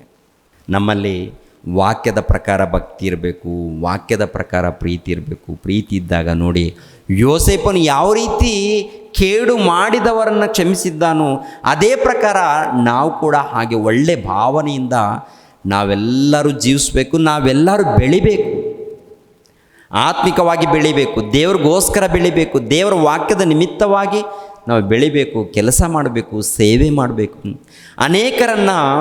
ಅನೇಕರನ್ನು ಸತ್ಯದ ಮಾರ್ಗದಲ್ಲಿ ನಡೆಸಬೇಕು. ಎಲ್ಲಿದ್ದರೂ ಪರವಾಗಿಲ್ಲ, ಯಾವ ಸ್ಥಳದಲ್ಲಿದ್ದರೂ ಪರವಾಗಿಲ್ಲ, ನಾವು ಸತ್ಯದ ಮಾರ್ಗದಲ್ಲಿ ನಾವು ನಡಿಬೇಕು. ಅದೇ ಪ್ರಕಾರ ಅನೇಕರನ್ನು ಸತ್ಯದ ಮಾರ್ಗದಲ್ಲಿ ನಡೆಸಬೇಕು. ಒಂದು ಕಾಲದಲ್ಲಿ ಪ್ರಿಯರ ದೇವ್ರ ಮಕ್ಕಳಿರ, ಈ ಸತ್ಯವಾದಂಥ ಸುವಾರ್ತೆಯನ್ನು ಸಾರುವಂಥ ಸಮಯದಲ್ಲಿ ಅನೇಕ ಕಷ್ಟಗಳು, ಒಂದು ರೀತಿಯಲ್ಲಲ್ಲ, ಬಂಧು ಮಿತ್ರರು ಒಂದು ರೀತಿಯಲ್ಲಿ ಹಿಂಸೆ ಪಡಿಸುವಂಥದ್ದು, ಅದೇ ಪ್ರಕಾರ ಹೊರಗಡೆ ಒಂದು ರೀತಿಯಲ್ಲಿ ಕಷ್ಟ ಇರುವಂಥದ್ದು, ಶ್ರಮೆಗಳಿರುವಂಥದ್ದು, ಇವೆಲ್ಲ ಇದ್ದಾಗ ಏನ್ರಿ, ನಮ್ಮನ್ನು ಯಾರಪ್ಪ ಸಂತೈಸ್ತಾರೆ? ನಮ್ಮನ್ನು ಯಾರು ಬಲಪಡಿಸ್ತಾರೆ? ನಮ್ಮನ್ನು ಒಂದು ಭಕ್ತಿ ಮಾರ್ಗದಲ್ಲಿ ನಡೆಸ್ತಾರೆ? ನಮ್ಗೆ ಯಾರು ಸಹಾಯ ಮಾಡೋರು ಯಾರು? ಇಂಥ ಒಂದು ಪರಿಸ್ಥಿತಿಯಲ್ಲಿ ಆಗಿನ ಕಾಲದಲ್ಲಿ ಇದ್ದಾಗ ಪೌಲನು ಹೇಳುವಂಥ ಮಾತು ಒಂದು ಸರಿ ಗಮನಿಸಿರಿ ಪ್ರಿಯರೇ. ಅಪೊಸ್ತಲನಾಗಿರುವಂಥ ಪೌಲನು ಹೇಳುವಂಥ ಮಾತು, ಕೊರಿಂಥದವರಿಗೆ ಬರೆದ ಎರಡನೇ ಪತ್ರಿಕೆ 1ನೇ ಅಧ್ಯಾಯ 3ನೇ ವಚನದಿಂದ ಗಮನಿಸಿ ಪ್ರಿಯರೇ. 1ನೇ ಅಧ್ಯಾಯ 3ನೇ ವಚನದಿಂದ, ನಮ್ಮ ಕರ್ತನಾದ ಯೇಸು ಕ್ರಿಸ್ತನ ದೇವರು ತಂದೆಯೂ ಆಗಿರುವ ಆತನಿಗೆ ಸ್ತೋತ್ರವಾಗಲಿ. ಆತನು ಕನಿಕರವುಳ್ಳ ತಂದೆಯು ಸಕಲ ವಿಧವಾಗಿ ಸಂತೈಸುವ ದೇವರು ಆಗಿದ್ದು, ನಮಗೆ ಸಂಭವಿಸುವ ಎಲ್ಲ ಸಂಕಟಗಳಲ್ಲಿ ನಮ್ಮನ್ನು ಸಂತೈಸುತ್ತಾನೆ. ನಮ್ಮನ್ನು ಸಂತೈಸುವವರು ಯಾರಂತಂದರೆ ನಮ್ಮನ್ನು ತಂದೆಯಾದ ದೇವರು. ನಿಮ್ಮನ್ನು ಸಂತೈಸ್ತಾರೆ, ನಿಮ್ಮನ್ನು ಸಮಾಧಾನ ಪಡಿಸ್ತಾರೆ, ನಿಮ್ಮನ್ನು ಧೈರ್ಯಪಡಿಸುವವರು. ಪೌಲನು ಎಚ್ಚರಿಸ್ತಾ ಇದ್ದಾರೆ. ಪೌಲನೊಬ್ಬ ಸೇವಕರು, ನಾವು ಸೇವಕರು ಏನು ಮಾಡ್ತಾರಂತ ನೋಡುವಾಗ, ಇಂದು ತುಂಬ ಜನ ಇನ್ನೊಂದು ರೀತಿಯಲ್ಲಿ ಎದುರು ನೋಡ್ತಾರೆ. ಏನೆದುರು ನೋಡ್ತಾರೆ ಅಂದರೆ, ಭೌತಿಕವಾಗಿ ಎದುರು ನೋಡೋರು ಇದ್ದಾರೆ ನಮ್ಮಿಂದ. ಕೆಲವ್ರು ಫೋನ್ ಮಾಡ್ತಾರಲ್ಲ, ಅವ್ರ ಕಷ್ಟಗಳೇ. ಏನು ಕಷ್ಟಗಳಪ್ಪ ಅಂತ ನೋಡುವಾಗ ವ್ಯಾಪಾರ ಇಲ್ಲ ಅಂತಾರೆ. ಅಂದರೆ ನಾನು ವ್ಯಾಪಾರದಗೋಸ್ಕರ ಹೇಳಿದ್ದೀನಿ ವಾಕ್ಯಗಳ. ನಾನು ಯಾಕೆ ಹೇಳಿದ್ದೀನಿ, ಆತ್ಮರಕ್ಷಣೆ ಹೊಂದಿರಿ ಅಂತ ನಾನು ಹೇಳ್ದಪ್ಪ ಅಂದರೆ, ವ್ಯಾಪಾರವನ್ನು ನಮಗೆ ವ್ಯಾಪಾರ ಸರಿ ಇಲ್ಲ ಬ್ರದರ್, ಲಾಭ ಇಲ್ಲ, ಲಾಸಲ್ಲಿದ್ದೀವಿ. ಲಾಸಲ್ಲಿದ್ದರೆ ನಾನೇನು ಮಾಡಲಿ? ಲಾಸ್ ಯಾಕೆ ಮಾಡ್ಕೊಂಡಿದ್ದೀರಾ? ಇಲ್ಲದ ಸಲ್ಲದ ನೀವೇ ತಾನೇ ಮಾಡ್ಕೊಂಡಿರೋದು. ದೇವ್ರಿಗೆ ಹೇಳ್ಬೇಕಾ? ಅಲ್ಲ, ನಾವು ಹೇಳ್ತಾ ಇರೋ ಬೋಧನೆ ಏನು? ನಾವು ಹೇಳ್ತಾ ಇರೋಂಥ ಬೋಧನೆ ಏನು, ಉಪದೇಶ ಏನು, ಇಲ್ಲಿ ಏನು ನಡೀತಾ ಇದೆ ಅಂತ ನೋಡುವಾಗ ಏನ್ರಿ, ನಾವು ಇದ್ದದರಲ್ಲೇ ಕೈ ಹಾಕಬೇಕು, ಇದ್ದದರಲ್ಲೇ ಇರಬೇಕು, ಇದ್ದದರಲ್ಲೇ ತೃಪ್ತಿ ಪಡಬೇಕು. ನಾವು ಅತ್ಯಾಸೆ ಪಟ್ಟಾಗಲೇ ಕೆಲವು ಸಮಸ್ಯೆಗಳು ಪ್ರಾರಂಭವಾಗುತ್ತೆ. ಅತ್ಯಾಸೆ ಪಡ್ತೀವಲ್ವ, ಅಲ್ಲಿ ಏನಾಗುತ್ತೆ ಅಂದರೆ ಸಾಲ ಬೆಳೆಯುತ್ತೆ. ಸಾಲದ ಮೇಲೆ ಸಾಲ ಇನ್ನೂ ಅಭಿವೃದ್ಧಿ ಆಗುತ್ತೆ ವಿನಃ ಅದು ಆಗಲ್ಲ. ಯಾಕಂದರೆ ಇವಾಗ ನಾವು ಕೈ ಮೀರಿ ಸಾಲ ಮಾಡಿದಾಗ ಏನಾಗುತ್ತಂದರೆ ಅದು ಬಡ್ಡಿಗೆ ಬಡ್ಡಿ ಬೆಳೆಯುತ್ತಾ ಕಡಿಮೆ ಆಗುತ್ತೆ. ಅವ್ರೇನಾದ್ರು ಕನಿಕರ ಇರುತ್ತಾ? ಕನಿಕರ ಇದ್ದವರು ಬಡ್ಡಿ ವ್ಯಾಪಾರ ಮಾಡ್ತಾರೆ. ಕನಿಕರ ಇದ್ದವನು ಲಾಸ್ ಮಾಡ್ಕೊಂಡು ಹೋಗ್ತಾನೆ, ಎಲ್ಲ ಖಾಲಿ ಆಗುತ್ತೆ. ಕನಿಕರ ಇಲ್ಲದವನೇ ಬಡ್ಡಿ ವ್ಯಾಪಾರ ಮಾಡ್ತಾನೆ. ಅವ್ನು ನಿಂತ್ಕೊಳ್ತಾನೆ. ಅವನೇನಪ್ಪ ಅಂತಂದರೆ ವಸೂಲಿ ಮಾಡ್ಕೊಳ್ತಾನೆ, ಇಲ್ಲಾಂದರೆ ಆ ಕೊಡಲಿಲ್ಲ ಅಂತಂದರೂ ಎಲ್ಲದಕ್ಕೂ ಸಿದ್ಧನಾಗ್ತಾನೆ, ಅವನು ಬೆಳಿತಾನೆ. ಈ ಸಮಾಜದಲ್ಲಿ ಕನಿಕರ ಇದ್ದವರು, ಒಂದು ರೀತಿಯಲ್ಲಿ ಕನಿಕರ ಪ್ರೀತಿ ಇದ್ದವರು ಒಂದು ವೇಳೆ ಸಾಲ ಕೊಡೋಕ್ಕೆ ಹೋದರೆ ಆ ಸಾಲ ವಾಪಸ್ ಬರಲ್ಲ, ಆ ಸಾಲ ವಾಪಸ್ ಬರೋದಿಲ್ಲ. ಅದಕ್ಕೆ ಅವನು ಏನಾಗ್ತಾನಂದರೆ ಆ ಒಂದು ರೀತಿಯಲ್ಲಿ ಇವಾಗ ಸಾಲ ತೊಗೊಂಡವ್ರು ಕೂಡ ಯಾವ ರೀತಿ ಇರ್ತಾರಂತ ನೋಡುವಾಗ, ಎಂಥವ್ರ ಬಳಿಯಲ್ಲಿ ಸಾಲ ತೊಗೊಂಡಿರ್ತಾರೆ, ಕನಿಕರ ಇಲ್ಲದವ್ರ ಬಳಿಯಲ್ಲಿ ಸಾಲ ತೊಗೊಂಡಿರ್ತಾರೆ. ಅವ್ರು ಏನು ಮಾಡ್ತಾರಂತ ನೋಡುವಾಗ, ಒಂದು ಸಾಲಕ್ಕೆ ಮತ್ತು ಬಡ್ಡಿಯ ಮೇಲೆ ಬಡ್ಡಿ ಹಾಕ್ತಾರೆ. ಆಮೇಲೆ ಇರುವಂಥ ಆಸ್ತಿ ಎಲ್ಲ ಹೇಳ್ಕೊಳ್ತಾರೆ, ನಿನ್ನನ್ನು ಬೀದಿ ಪಾಲು ಮಾಡ್ತಾರೆ ಅವರು. ಅವನಿಗೇನಾದರೂ ಕನಿಕರ ಇದೆಯಾ? ಕನಿಕರ ಇಲ್ಲ. ಅಂದರೆ ಬುದ್ಧಿವಂತಿಕೆ ಇದ್ದವ್ರು ಏನು ಮಾಡ್ತಾರೆ ಅಂದರೆ, ಇದ್ದದರಲ್ಲಿ ತೃಪ್ತಿ ಪಡ್ತಾರೆ, ಕೆಲಸ ಮಾಡ್ತಾರೆ. ಈ ಕೆಲಸ ಮಾಡಿ ಇದ್ದದರಲ್ಲಿ ಸಂಪಾದನೆ ಮಾಡಿಕೊಂಡು ಇದ್ದದರಲ್ಲಿ ತೃಪ್ತಿ ಪಡ್ತಾರೆ, ಇದ್ದದರಲ್ಲಿ ಸುಖ ಪಡುವಂಥದ್ದು ನಡೆಯುತ್ತೆ ಪ್ರಿಯರೇ. ಆದರೆ ಕೆಲವರು ಅತ್ಯಾಸೆ ಪಟ್ಟು ಅದು ಇದು ಅಂತ ಹೇಳಿಕೊಂಡು ಏನೇನೋ ಮಾಡ್ಕೊಳ್ತಾರೆ, ಆಮೇಲೆ ದುಃಖದಲ್ಲಿರ್ತಾರೆ. ಮತ್ತು ಯಾರನ್ನ ಎದುರು ನೋಡ್ತಾರೆ? ಯಾರೋ ಏನೋ ಮಾಡ್ತಾರೆ, ಯಾರು ಏನೂ ಮಾಡಲ್ಲ. ಯಾರಾದರೂ ನಿನ್ನನ್ನು ಉದ್ಧಾರ ಮಾಡಬೇಕಂದ್ರೆ ನಿನಗೆ ಜನ್ಮ ಕೊಟ್ಟ ಆ ತಂದೆಯಾದ ದೇವರೇ ನಿನ್ನನ್ನು ಉದ್ಧಾರ ಮಾಡಬೇಕು. ನಿನ್ನನ್ನು ಉದ್ಧಾರ ಮಾಡೋರು ತಂದೆಯಾದ ದೇವರು. ಯಾರ ಮೂಲಕ ಆದರೂ ಸಹಾಯ ಬರಬೇಕಂದ್ರೂ, ಯಾರಾದರೂ ನಿನಗೆ ಸಹಾಯ ಮಾಡಬೇಕಂದ್ರೂ ಕೂಡ ಆ ಮನಸ್ಸು ಯಾರು ಕೊಡ್ತಾರೆ ಹೇಳಿ? ದೇವರು ಕೊಡ್ತಾರೆ. ಈ ಫರೋಹನು ಬಂದು ಯೋಸೇಫನಿಗೆ ಉನ್ನತವಾದಂಥ ಅಧಿಕಾರ ಕೊಡ್ತಾನೆ, ದೊಡ್ಡ ಅಧಿಕಾರ. ಎಂಥ ಅಧಿಕಾರ? ಯೋಸೇಫನೇ, ನಾನು ಸಿಂಹಾಸನದಲ್ಲಿ ಕುಳಿತುಕೊಳ್ತೀನಿ ಅಷ್ಟೇ, ಮತ್ತೇನಿಲ್ಲ, ಪೂರ್ತಿ ಅಧಿಕಾರ ನಿಂದೆ, ಸಂಪೂರ್ಣ ಅಧಿಕಾರ. ಐಗುಪ್ತ ದೇಶದ ಮೇಲೆ ಸಂಪೂರ್ಣ ಅಧಿಕಾರ ನಿಂದೆ ಯೋಸೇಫನೇ. ನಿನ್ನ ಅನುಮತಿ ಇಲ್ಲದೆ ಯಾವ ವ್ಯವಹಾರ ನಡೆಯಕೂಡದು ಅಂತ ಹೇಳ್ತಾರೆ. ನೋಡಿದ್ರೆ, ಅಂದರೆ ಐಗುಪ್ತ ದೇಶಕ್ಕೆ ಒಂದು ಅರಸನ ಸ್ಥಾನ ಪಡ್ಕೊಳ್ತಾನೆ. ಅದು ಯಾರು ಕೊಟ್ಟದ್ದು, ಯಾರ ಮೂಲಕ ಬಂದದ್ದು ಅಂತ ನೋಡುವಾಗ ಅದು ದೇವರ ಮೂಲಕ ಬಂದದ್ದು. ಬರುತ್ತಾ ಬಿಡುತ್ತಾ ಹೋಗುತ್ತಾ ಅದಲ್ಲ, ಬರಲಿ ಬಿಡಲಿ. ಯೋಬನು ಉನ್ನತವಾಗಿರ್ತಾನೆ, ಭಕ್ತನು ಕೋಟ್ಯಾಧೀಶ್ವರ, ಆಸ್ತಿ ಇದೆ, ಅಂತಸ್ತು ಎಲ್ಲ ಇದೆ, ದೇವರ ದೃಷ್ಟಿಯಲ್ಲಿ ಒಳ್ಳೆಯ ಹೆಸರು ಪಡ್ಕೊಂಡಿದ್ದಾರೆ. ಏನಾಗುತ್ತೆ ಅಂತ ನೋಡುವಾಗ ಇರುವಂಥ ಆಸ್ತಿ ಎಲ್ಲ ಕೂಡ ನಾಶವಾಗುತ್ತೆ. ಹೋಗಿದೆಯಾ? ಎಲ್ಲ ಕಳ್ಕೊಂಡ ನಂತರ ಯೋಬನು ಹೇಳಿರುವಂಥ ಮಾತೇನು? ದೇವ್ರು ಕೊಟ್ಟರು, ದೇವ್ರು ತೊಗೊಂಡ್ರು, ದೇವ್ರಿಗೆ ಸ್ತೋತ್ರವಾಗಲಿ. ಅಪ್ಪ ನೀನೇನಪ್ಪ ಮಾಡ್ತೀನಿ? ನಾನೇನು ಮಾಡೋದು? ದೇವ್ರು ಏನು ಕೊಟ್ಟಿದ್ದಾರೆ ಅದು ಊಟ ಮಾಡ್ತೀನಿ. ನಮ್ಮ ಮನಸ್ಸು ಈ ರೀತಿ ಸಿದ್ಧವಾಗಬೇಕು. ನಮ್ಮ ಮನಸ್ಸುಗಳಿದೆಯಲ್ಲ ಈ ರೀತಿ ಸಿದ್ಧವಾಗಬೇಕು. ನಾವು ಉಪವಾಸ ಇರ್ತೀವ, ಒಂದು ವೇಳೆ ದೇವರು ಆ ರೀತಿ ಅಂದುಕೊಂಡು ಸಾಯಿಸಿದ್ರು ಕೂಡ ನಮಗೆ ಲಾಭನೇ ಇದೆ. ಯಾಕೆಂದರೆ ಲಾಜರ್ನಿದ್ದಾನಲ್ಲ, ಲಾಜರ್ನು ಉಪವಾಸದಲ್ಲಿದ್ದು ಮರಣ ಹೊಂದಿದ್ದಾನೆ, ರೋಗದಲ್ಲಿ ಉಪವಾಸದಲ್ಲಿ, ಹೌದಲ್ವ? ಒಂದು ರೀತಿಯಲ್ಲಿ ಅಂಗಾಲು ಮೊದಲುಗೊಂಡು ತಲೆಯಲ್ಲಿರೋಂಥ ಕೂದಲವರೆಗೆ ಮೈ ತುಂಬ ಉಣ್ಣಿದ್ದುವಂತೆ. ಎರಡನೇದಾಗಿ ತಿನ್ನೋದಕ್ಕೆ ಊಟ ಇಲ್ಲಂತೆ. ಭಕ್ತನು ಅಂಥ ಪರಿಸ್ಥಿತಿ ಬಂದಿದೆಯಾ? ದೇವ್ರು ನೋಡ್ತಾ ಇದ್ದಾರೆ, ಸಹಾಯ ಮಾಡಿಲ್ವಾ? ಉನ್ನತವಾದಂಥ ದೊಡ್ಡ ಶಾಶ್ವತವಾದಂಥ ಸಹಾಯ ಏನಪ್ಪ ಅಂತ ನೋಡುವಾಗ, ಪ್ರಿಯರ ದೇವ್ರ ಮಕ್ಕಳಿರ, ಯಾವಾಗ ಮರಣ ಹೊಂದುತ್ತಾನೋ ಸೀದಾ ಪರದೇಶಿಗೆ ಕರ್ಕೊಂಡು ಹೋಗುವಂಥದ್ದು. ಯಾಕೆ? ನಿನಗೆ ಪರಲೋಕ ಫಿಕ್ಸ್ ಆಗಿದೆಪ್ಪ, ಪರಲೋಕ ಫಿಕ್ಸ್ ಆಗಿದೆ. ಅಂದರೆ ಈ ಲೋಕದಲ್ಲಿ ಇರ್ಬೋದು, ಇಲ್ಲದೆ ಇರ್ಬೋದು, ಏನೇ ಇರ್ಬೋದು ಪ್ರಿಯರೇ, ಏನೇ ಇರ್ಬೋದು, ಇದ್ದದರಲ್ಲಿ ತೃಪ್ತಿ ಪಡುವಂಥದ್ದು ಒಳ್ಳೆಯದು. ಯಾರೋ ನಮ್ಮನ್ನು ಆಧರಿಸ್ತಾರೆ, ಯಾರೋ ನಮ್ಮನ್ನು ಏನೋ ಮಾಡ್ತಾರೆ, ಯಾರು ಏನೂ ಮಾಡಲ್ಲ. ಒಂದು ವೇಳೆ ಮಾಡಿದ್ರೆ ಅದು ದೇವರು ಮಾಡುವಂಥದ್ದು. ದೇವರು ಯಾರ ಮೂಲಕ ಅಂತ ನೋಡುವಾಗ ಭಕ್ತರ ಮೂಲಕ ಮಾಡ್ತಾರೆ. ಭಕ್ತರ ಮೂಲಕ ಏನಾದರೂ ಸಹಾಯ ಮಾಡುವಂಥದ್ದು ಇಲ್ಲ ಆಧರಿಸುವಂಥದ್ದು ನಡೆಯುತ್ತೆ. ದೇವರು ಮಾಡುವಂಥದ್ದು ನಮ್ಮಿಂದ. ಇವಾಗ ನಾವು ದೇವರಿಗೆ ಅಪ್ಪಿಕೊಂಡು ಏನ್ರಿ ಕಷ್ಟದಲ್ಲಿ ಸಂಕಟದಲ್ಲಿ ಇದ್ದವ್ರನ್ನ ಏನು ಮಾಡಬೇಕಂದ್ರೆ, ಪ್ರಿಯರ ದೇವ್ರ ಮಕ್ಕಳಿರ ಸಂತೈಸುವಂಥ ಒಂದು ಒಳ್ಳೆ ಮನಸ್ಸುಳ್ಳವರಾಗಿ ನಾವೆಲ್ಲರೂ ಜೀವಿಸಬೇಕು. 1ನೇ ಶತಮಾನದಲ್ಲಿ ಇಂಥ ಕಷ್ಟದಲ್ಲಿ, ಬಾಧೆಯಲ್ಲಿ, ದುಃಖದಲ್ಲಿ, ನೋವಲ್ಲಿ, ಸಮಸ್ಯೆಗಳಲ್ಲಿ ಇದ್ದಂಥ ಪ್ರಜೆಗಳನ್ನು ದೇವರು ಸಂತೈಸ್ತಾ ಇದ್ದಾರೆ, ಬಲಪಡಿಸ್ತಾ ಇದ್ದಾರೆ ಭಕ್ತರ ಮೂಲಕ. ನೋಡಿ ಓದಿ ಹಾಗೆ 4ನೇ ವಚನ. ನಮಗೆ ಸಂಭವಿಸುವ ಎಲ್ಲ ಸಂಕಟಗಳಲ್ಲಿ ನಮ್ಮನ್ನು ಸಂತೈಸುತ್ತಾನೆ. ಹೇಗೆ ದೇವರಿಂದ ನಮಗಾಗುವ ಆದರಣೆಯ ಮೂಲಕ ನಾವು ನಾನಾ ವಿಧವಾದ ಸಂಕಟದಲ್ಲಿ ಬಿದ್ದಿರುವವರನ್ನು ಸಂತೈಸುವುದಕ್ಕೆ ಶಕ್ತರಾಗುತ್ತೇವೆ. ಯಾಕೆಂದರೆ ಕ್ರಿಸ್ತನ ನಿಮಿತ್ತ ನಮಗೆ ಬಾಧೆಗಳು ಹೇಗೆ ಹೇರಳವಾಗಿ ಉಂಟಾಗುತ್ತವೆಯೋ ಹಾಗೆಯೇ ಆದರಣೆಯು ಕೂಡ ಕ್ರಿಸ್ತನ ಮೂಲಕ ಹೇರಳವಾಗಿ ಉಂಟಾಗುತ್ತದೆ. ಅಂದರೆ ಸಂಕಟ, ಈ ಲೋಕದಲ್ಲಿ ಸಂಕಟ ಹೆಚ್ಚಾಗಿ ಬಂದಾಗ, ಶೋಧನೆಗಳು ಹೆಚ್ಚಾಗಿ ಬಂದಾಗ ಯಾರ ಮೂಲಕ ಆದರಣೆ? ದೇವರ ಮೂಲಕ ನಿಮಗೆ ಆದರಣೆ ಬರುತ್ತೆ ಅಂತ ಹೇಳ್ತಾರೆ. ನೀವು ಸಂಕಟದಲ್ಲಿದ್ದೀರಂತೇಳಿ ನಾನು ಕೈ ಬಿಟ್ಟಿಲ್ಲ, ನಿಮ್ಮನ್ನು ನಾನೇ ಬಲಪಡಿಸ್ತೀನಿ ಅಂತಾರೆ ದೇವರು.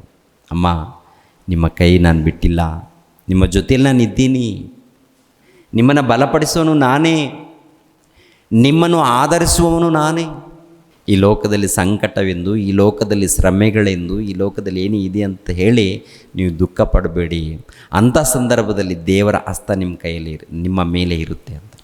ಅಂದರೆ ನೀವು ಭಕ್ತಿಯಲ್ಲಿದ್ದಾಗ, ನಂಬಿಕೆಯಿಂದ ಜೀವಿಸುವಾಗ, ಒಂದು ವೇಳೆ ಕಷ್ಟಗಳು, ಶೋಧನೆಗಳು ಬಂದಾಗ ನೀವು ಭಯಪಡಬೇಡಿ ಅಂತ ಹೇಳ್ತಾರೆ. ಲೋಕದ ರೀತಿಯಲ್ಲಿ ಕಷ್ಟ ಅದು ಬೇರೆ, ಲೋಕದ ರೀತಿಯಲ್ಲಿ ಬರುತ್ತಾ ಇರುತ್ತೆ, ಹೋಗ್ತಾ ಇರುತ್ತೆ. ಪ್ರೇರೆ ದೇವರಲ್ಲಿ ಇದ್ದಾಗ, ದೇವರ ಮಾರ್ಗದಲ್ಲಿ ನಡೆಯುವಾಗ ಒಂದು ವೇಳೆ ಬಂದರೆ ನೀವು ಭಯಪಡಬೇಡಿ.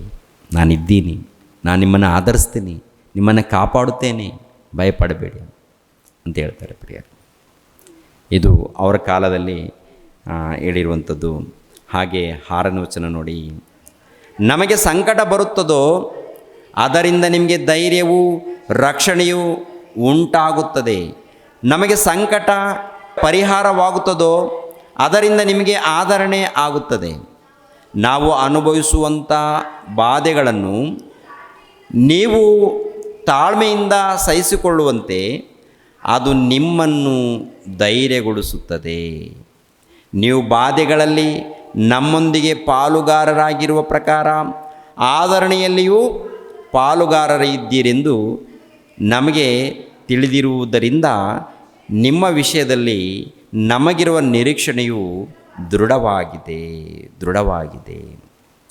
ಅಂದರೆ ಈ ವಚನದ ಪ್ರಕಾರ ನಾವು ಆಲೋಚನೆ ಮಾಡುವಾಗ ಪ್ರಿಯರ ದೇವ್ರ ಮಕ್ಕಳಿರ, ಈ ಲೋಕದಲ್ಲಿ ದೇವ್ರಿಗೋಸ್ಕರ ಕಷ್ಟ, ದೇವ್ರಿಗೋಸ್ಕರ ಶೋಧನೆಗಳು ಬಂದಾಗ ದೇವರು ನಿಜವಾದ ಭಕ್ತರ ಮೂಲಕ ಒಬ್ರಿಗೊಬ್ಬರು ಬಲಪಡಿಸುವಂಥದ್ದು ನಡೀತಾ ಇದೆ, ಅದು ನಡೆಯುತ್ತೆ ಅಂತ. ಅಂಥ ಸಮಸ್ಯೆಗಳು ಬಂದಾಗ, ಅಂಥ ಸಮಸ್ಯೆಗಳು ಇಲ್ಲ ನೋವು ಏನಾದರೂ ಇದ್ದಾಗ ಪ್ರಿಯರ ದೇವ್ರ ಮಕ್ಕಳಿರ, ಆ ದೇವ್ರ ಮೇಲೇ ನಮ್ಮ ಭಕ್ತಿ ಇರಬೇಕು. ದೇವ್ರನ್ನ ಬಿಟ್ಟು ಬೇರೆ ಆಲೋಚನೆಗೆ ಹೋದರೆ ಈ ಲೋಕದಲ್ಲಿ ಯಾರು ನಿಮ್ಮ ಕೈ ಹಿಡಿಯಲ್ಲ, ಯಾರಿಲ್ಲ. ಅಣ್ಣನಿಗೆ ತಮ್ಮ ಇಲ್ಲ, ತಮ್ಮನಿಗೆ ಅಣ್ಣ ಇಲ್ಲ, ಇದ್ದರೂ ಸುಮ್ಮನೆ ಅಣ್ಣ ತಮ್ಮ ಅಷ್ಟೇ. ಯಾರ ಜೀವನ ಅವಂತು. ಭಕ್ತಿಯಲ್ಲಿ ಇದ್ದರೆ ಎಲ್ಲ ನನ್ನ ಕುಟುಂಬ ಅಂತಾರೆ, ಎಲ್ಲ ನನ್ನ ಕುಟುಂಬ, ಎಲ್ಲ ನನ್ನ ಅಣ್ಣಂದಿರು, ನನ್ನ ತಮ್ಮಂದಿರು. ಭಕ್ತಿಯಲ್ಲಿದ್ದಾಗ ಏನು ಯೋಚನೆ ಮಾಡ್ತಾರೆ ಅಂದರೆ, ಯಾರಿಗಾದರೂ ಒಬ್ಬರಿಗೆ ಅನ್ಯಾಯ ನಡೆದಾಗ ಇಲ್ಲ ದುಃಖದಲ್ಲಿದ್ದಾಗ ಅಯ್ಯೋ ಅಂಥೇಳಿ ದುಃಖದಲ್ಲಿರ್ತಾರೆ, ಆ ನೋವು ಅನುಭವಿಸ್ತಾರೆ. ಇನ್ನೊಬ್ರಿಗೆ ನೋವಾದರೂ ಈ ಭಕ್ತಿಯಲ್ಲಿದ್ದಂಥ ಮನುಷ್ಯ ಆ ನೋವು ಅನುಭವಿಸ್ತಾ ಇರ್ತಾನೆ, ದೇವ್ರ ಹತ್ರ ಮೊರೆ ಇಡ್ತಾ ಇರ್ತಾನೆ. ನಿಜವಾದ ಭಕ್ತರು ಮಾಡುವಂಥದ್ದು. ಪ್ರಿಯರ ದೇವ್ರ ಮಕ್ಕಳಿರ, ನಾವೆಲ್ಲರೂ ವಾಕ್ಯದ ಪ್ರಕಾರ ನಿಜವಾದ ಭಕ್ತರಾಗಿರೋಣ. ವಾಕ್ಯದ ಪ್ರಕಾರ ಕ್ರಿಯೆಗಳನ್ನು ತೋರಿಸೋರಾಗಿರೋಣ. ಈ ಜೀವಿತ ಇದೆಯಲ್ಲ, ದೇವ್ರಿಗೋಸ್ಕರ ಪ್ರತಿನಿತ್ಯ ಏನಾಗಬೇಕು? ಪ್ರತಿನಿತ್ಯ ದೇವ್ರಿಗೋಸ್ಕರ ಖರ್ಚಾಗಬೇಕು, ದೇವ್ರಿಗೋಸ್ಕರ ಬಲಿ ಆಗಬೇಕು. ಇರುವಂಥ ಕಾಲ ಸ್ವಲ್ಪ ಕಾಲ. ಈ ಸ್ವಲ್ಪ ಕಾಲ ದೇವ್ರಿಗೋಸ್ಕರ ನಮ್ಮ ಬದುಕು ಅರ್ಪಣೆ ಆಗಬೇಕು, ಸಮರ್ಪಣೆ ಆಗಬೇಕು. ಅದು ವಾಕ್ಯದ ಪ್ರಕಾರ. ನೋಡ್ಕೊಳ್ಳಿ, ನಿಮ್ಮನ್ನು ನೀವು ನೋಡ್ಕೊಳ್ಳಿ, ಪರಿಶೋಧನೆ ಮಾಡಿಕೊಳ್ಳಿ. ನಮ್ಮ ಜೀವನಗಳು ಹೇಗಿದೆ, ನಮ್ಮ ಬದುಕುಗಳು ಹೇಗಿದೆ ಅಂತೇಳಿ ಪ್ರಿಯರ ದೇವರ ಮಕ್ಕಳಿರ ಆಲೋಚನೆ ಮಾಡಿ, ಪರಿಶೋಧನೆ ಮಾಡಿಕೊಳ್ಳಿ. ನಾವು ಸಂತೈಸುವವರು, ಇನ್ನೊಬ್ಬರನ್ನ ಸಂತೈಸುವಂಥ ಒಳ್ಳೆಯ ಭಕ್ತರಾಗಿದ್ದೀವಾ? ಸುಮ್ಮನೆ ಕಿರಿಕಿರಿ ಮಾಡೋರ ಥರ ಇದ್ದೀವಾ? ಮೊದಲನೇದಾಗಿ ನಮ್ಮ ಕುಟುಂಬದಲ್ಲೇ ನಾವು ಒಬ್ರಿಗೊಬ್ಬರು ಸಮಾಧಾನದಲ್ಲಿರಬೇಕು. ನಮ್ಮ ಕುಟುಂಬ ಅಂದರೆ ಎಲ್ಲರ ಕುಟುಂಬ. ಒಂದೊಂದು ಕುಟುಂಬದಲ್ಲಿ 4 ಜನ ಇರ್ತಾರೆ, 5 ಜನ ಇರ್ತಾರೆ. ಅವರವ್ರ ಕುಟುಂಬದಲ್ಲಿ ಸಮಾಧಾನ ಆಗಿದ್ದರೆ ಸಭೆಯವರು ಎಲ್ಲರೂ ಸಮಾಧಾನವಾಗಿ ಸಂತೋಷವಾಗಿರ್ತಾರೆ. ಆನಂತರ ಈ ಸಭೆ ಸೇರಿ ಹೊರಗಡೆ ಇದ್ದಂಥ ಆತ್ಮಗಳನ್ನು ಗೆಲ್ಲೋದಕ್ಕೆ ಆಗುತ್ತೆ. ಹೊರಗಡೆ ಇರುವಂಥ ಆತ್ಮಗಳನ್ನು ಗೆಲ್ಲಬೇಕಾದರೆ, ರಕ್ಷಣೆ ಮಾರ್ಗದಲ್ಲಿ ನಡೆಸಬೇಕಾದರೆ, ಮೊದಲನೇದಾಗಿ ನಾವು ನಮ್ಮ ಕುಟುಂಬದಲ್ಲಿ ಹೇಗಿದ್ದೀವಿ ಅನ್ನೋದನ್ನು ನೋಡ್ಕೋಬೇಕು, ಇರಬೇಕು. ನಿಜವಾದ ಭಕ್ತರು ಅವರು ಜೀವಿಸಿದ ಒಳ್ಳೆಯ ರೀತಿಯಲ್ಲಿ ನಾವು ಕೂಡ ಹಾಗೇ ಜೀವಿಸಬೇಕು. ದೇವರು ನಿಮ್ಮನ್ನು ನನ್ನನ್ನು ಆಶೀರ್ವದಿಸಲಿ. ರಕ್ಷಕನಾದ ಯೇಸು ಕ್ರಿಸ್ತರ ನಾಮದಲ್ಲಿ ಆತ್ಮೀಯರೆಲ್ಲರಿಗೂ ಹೃತ್ಪೂರ್ವಕ ವಂದನೆಗಳನ್ನು ತಿಳಿಸ್ತಾ ಇದ್ದೇನೆ. ದೇವರ ಸೇವೆ ನಿಮಿತ್ತವಾಗಿ ಪ್ರಾರ್ಥಿಸಿರಿ ಹಾಗೂ ದೇವರ ಸೇವೆಯಲ್ಲಿ ಭಾಗಿಗಳು ಆಗಿ. ಪ್ರತಿಯೊಬ್ಬನು ತನ್ನ ಹೃದಯದಲ್ಲಿ ನಿರ್ಣಯಿಸಿಕೊಂಡ ಪ್ರಕಾರ ಕೊಡಲಿ. ದುಃಖದಿಂದಾಗಲಿ ಬಲಾತ್ಕಾರದಿಂದಾಗಲಿ ಯಾರೂ ಕೊಡಬಾರದು. ಯಾಕೆಂದರೆ ಸಂತೋಷವಾಗಿ ಕೊಡುವವನ ಮೇಲೆ ದೇವರಿಗೆ ಪ್ರೀತಿಯುಂಟು. 2 ಕೊರಿಂಥದವರಿಗೆ ಬರೆದ ಪತ್ರಿಕೆ 9ನೇ ಅಧ್ಯಾಯ 7ನೇ ವಚನ.